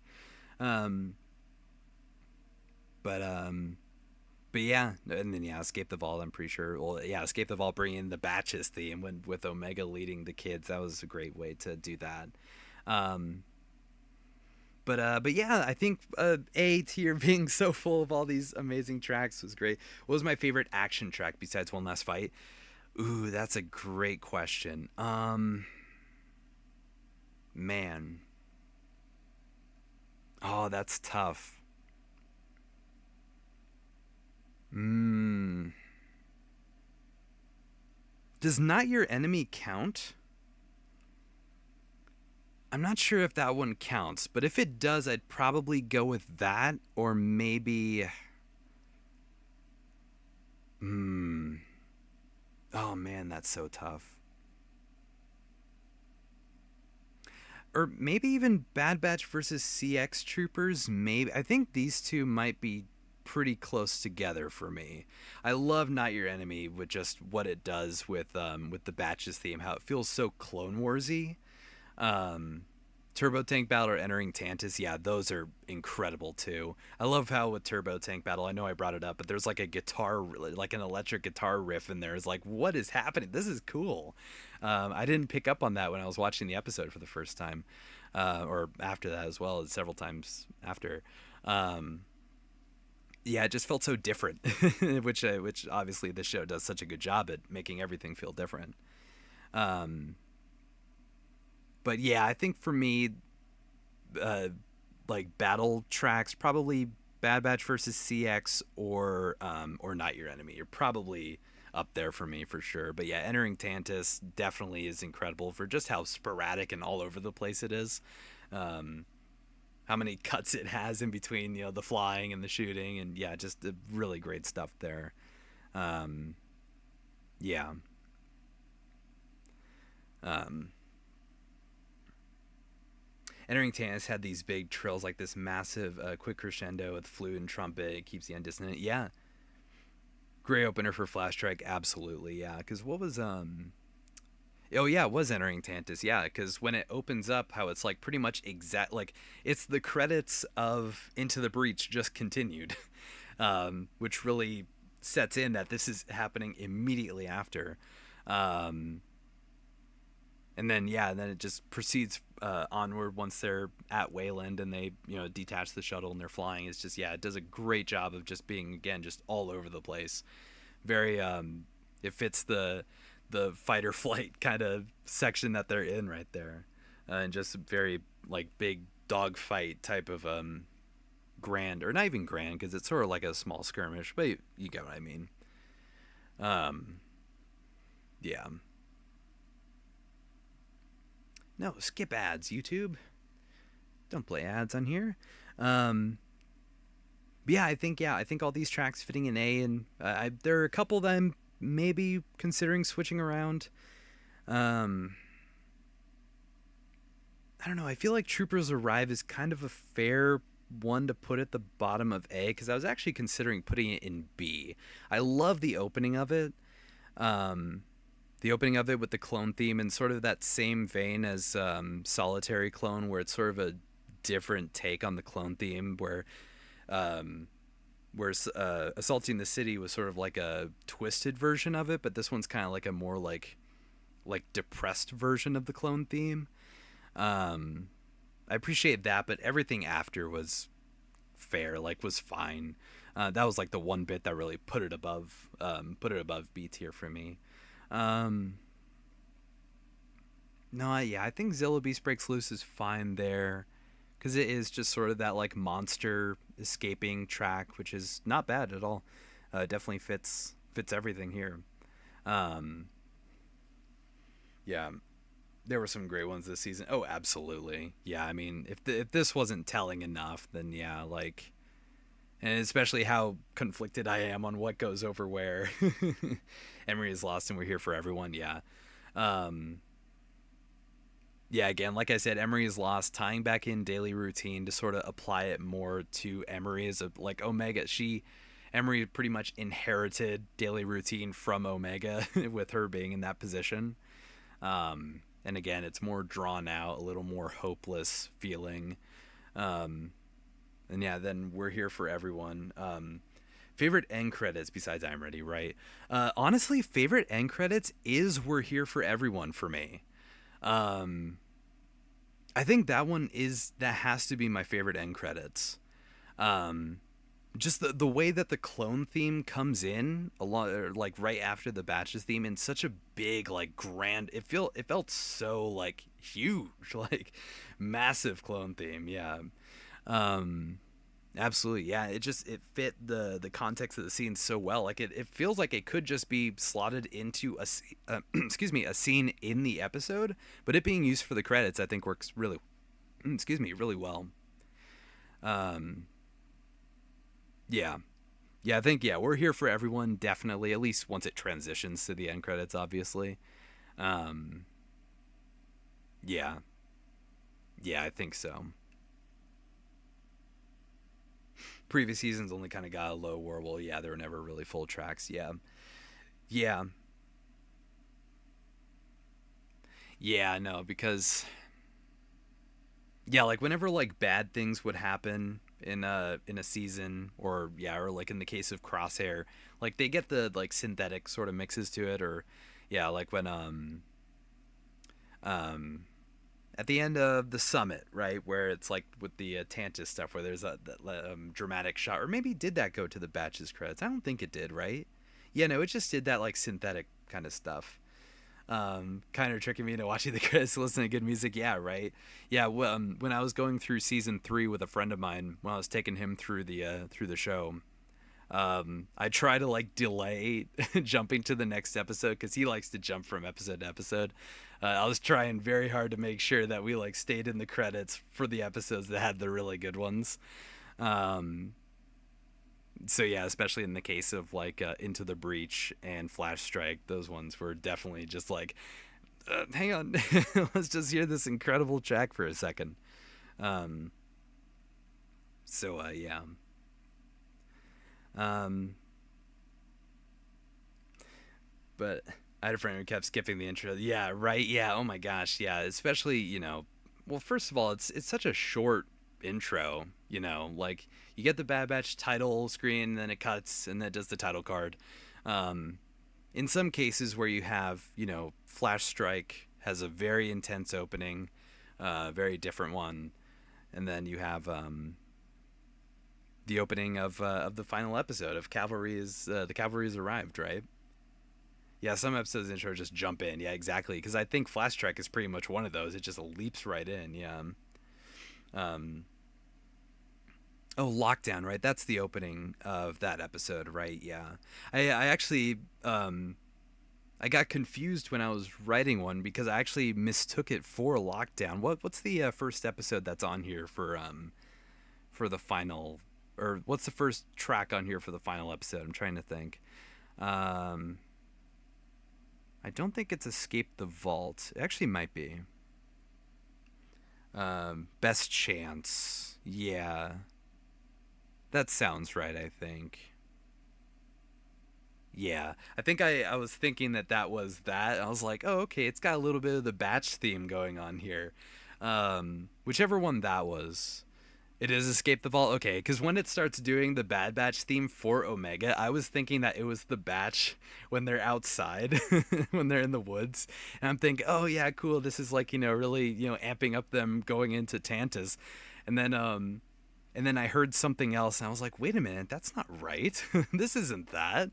Um, yeah, no, Lockdown's great. I'd probably put Lockdown pretty high up in A. I'd probably put it right around here, right around docking the ship and target secure, probably right around there. Um, yeah, that's a good opening track, especially for the episode. Um, but yeah, then for B tier, yeah. So again, like Zillow Beast, I think Zillow Beast Breaks Loose. I think is again, it's a solid monster music that's pretty um, well used throughout the series. And then yeah, Silas Harris. I mean, I don't really just whatever. But at the end, like it really jolted me awake when I started the episode too. Yeah, I imagine. Yeah, yeah, that was one. Yeah, because that's when it starts off. Right, yeah, when they're outside Tantus and like the shuttles are flying overhead and all that. Yeah, that one, yeah, definitely. Um, I think probably entering Tantus might have done the same for me when it just leaped right in after the end of the previous episode. It was a big brace drop that got you. Yeah, I'm definitely gonna have to listen to that one as well. Um, but yeah, no, I think Siler Saris being down here is fine. Yeah, it's whatever. It's kind of misnamed. There are a couple of tracks that are actually misnamed. Like I think One Last Fight is misnamed. As much as One Last Fight is probably my favorite track of the entire show, I feel like it's misnamed because One Last Fight is what Vic says during Stand With Us. So it's like it's almost like a kind of a not misleading, but it's like oh, one last fight. You're thinking of the dialogue that clone says. Yeah, I've still got one more fight left in me. Um, but it's fine. It's a great name for a track. The only reason Silas Harris is here because yeah, it includes something from Bad Territory. Yeah, I don't blame you. It does. It has a cool little inclusion of the Batches theme. Um, Ties in. I'm not sure what instrument's being used, but there's kind of like a clacking kind of sound that goes on with it. Um, so yeah, I think that's cool. I think how it ties in the Batches theme there is cool. It just doesn't really, And again, it's called Siler Saris, but Siler's nowhere to be found throughout the duration of this whole track. It's much later on once the fighting with him actually starts. So yeah, it's kind of another kind of weird misnamed track. They kind of can have some Crocs in that one, maybe, yeah. You never know. You never know what kind of foley they'll get for this. um, but yeah, no, I think I'm pretty fine with the rest of these tracks being here in B. I don't think anything really deserves to be in C. Like, even though Silas Harris, again, isn't one that really doesn't, I think it just fits the scene. It fits the Space Louisiana kind of feel to it. Um, yeah, yeah, excuse me. Um, I feel like if any of these tracks had to go down to C, it'd probably be Destroy the Lab. Because as much as I like the sort of ominous ambience that comes in when they're walking in the corridors, I almost feel like Rampart's theme could have been used. Um, but I know I said maybe it is when he's like, tell me about Project Necromancer, and then that bit comes in there. But almost to me, it sounds like something out of Force Unleashed too, which would fit because again, it's the cloning thing going on. So maybe, but I almost feel like Rampart's theme could have been used here. So if any track had to go down to C, it'd probably be that one. But I'm not going to put it there. Um, yeah, yeah. No, I'm pretty fine with all of these. Yeah. I was trying to think, what was Danger in the Woods? That's right. That's what Danger in the Woods is. Um, yeah, and then A, yeah, I think having troopers arrive at the end because, yeah, it's kind of teetering on going into B. I really love the opening with the depressed version of the clone theme. I really enjoyed that. But everything after that is pretty B tier for me. But I think it's that one bit that puts it above.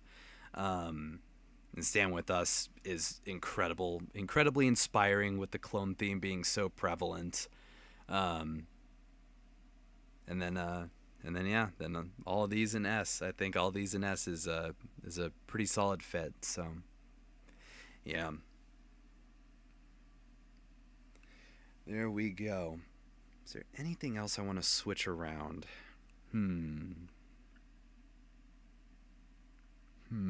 I might go ahead. I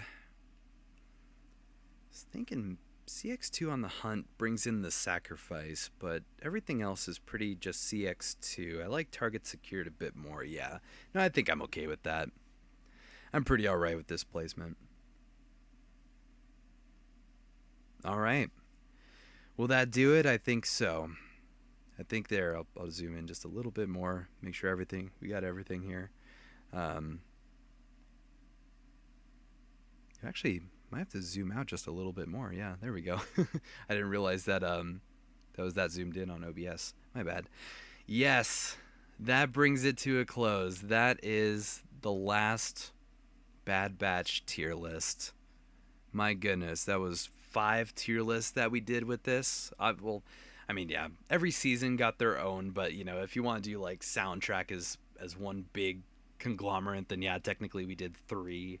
But yeah, 5 weeks of awesomeness. I had such a blast doing these. I definitely have ideas for more of these. Obviously not Bad Batch because we pretty much ran out of things. Um, but no, I've got ideas for future ones. I've got ideas. I think the Clone Wars arcs are one that I want to do. Not arc troopers, but like arcs as in story arcs. Um, and Goovies on the Elite Squad video. Yeah, I was really happy about that. I wasn't really expecting it, to be honest. I was thinking, yeah, I really want to I want to go ahead and do some stuff with the Elite Squad because I feel like they're kind of underrated. Um, I do have another discussion video that I am working on in the same vein. It's going to be a lot longer.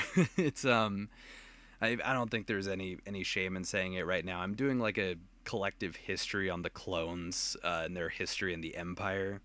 Um, yeah, so I'm currently in the middle of working on that. It's going to be a long video. I don't know how long because the Elite Squad video had quite a few pages for the script, but the clone one has about like 20 some odd pages, so I know it's going to be very long, um, which is fine. I'm pretty excited to put that one together. Um, but yeah, but I definitely have more Bad Batch videos planned. While the tier lists and the live streams of the Bad Batch will come to a close, I do have a lot more Bad Batch videos planned. Lots of history on character videos and different kinds of theorizing on certain characters, like a certain one-eyed commander up here. Um, so yeah, lots of different ideas that I've got for different kinds of videos to do, which I'm really excited about. Um, Obviously, a gigantic thanks to everyone who's stopped in over these Bad Batch streams. It's been an absolute blast getting to chat about this show. I feel like I don't get to talk about stuff like this enough. So getting to do that is a lot of fun. Any acolyte thoughts? Oh, maybe, because I actually have quite a few. I really enjoyed those first 2 episodes. So I don't know if I'll do it like an episodic type of thing, or maybe once the show's over, I'll do like a big like overview of it. Um, yeah, yeah. I've seen some things. I've seen a lot of positivity, which is awesome. I'm always very happy to see people really enjoy it. But then you have the nitpickers and the kinds of YouTube channels that I won't name who love to get the rage clicks. Um, so yeah, that's just that's just how it goes. That's how it always is. Um, but but yeah, there we go. Um, but yeah, so in terms of that Clone Wars arc stream, which I think is going to be the one that I do next, I think I'll probably do that next week. Um, I don't know if I'll do it the week after. It'll probably just be next week that I do. I'll probably be doing it next Friday is probably when I'll do it. Seen a very even mix. Yeah. I feel like I mean, at this point I've probably seen more negative, but like, I don't really take I don't have any, faith that that's actually, or I don't have any confidence that that's in good faith. Um, I have on my homepage right now, Acolyte sucks and I hate Disney. Yeah, right. I mean, that's just the state of non or Star Wars quote unquote fans, right? That's just how it goes. It's a big cycle. Lots of Star Wars YouTubers are like, oh, I hate Disney Star Wars. I'm done talking about Star Wars. And then a new show comes out. Look at this new show. I'm going to be reacting to it. It's like, all right, well, I guess you're not done. Um, Yeah, no, it's. I'll just sit here and I'll talk about all this awesome stuff that I love because it's awesome, and people put lots of love and care into stuff like this. These scenes, these tracks, the writing, these characters, it's all amazing. It's all incredible. Um, all right. Well, I think that's going to do it for me on the stream. Once again, thank you all so much for stopping in. And obviously, another gigantic thanks to the one and only Killer B for putting these together. Thank you so much for doing this.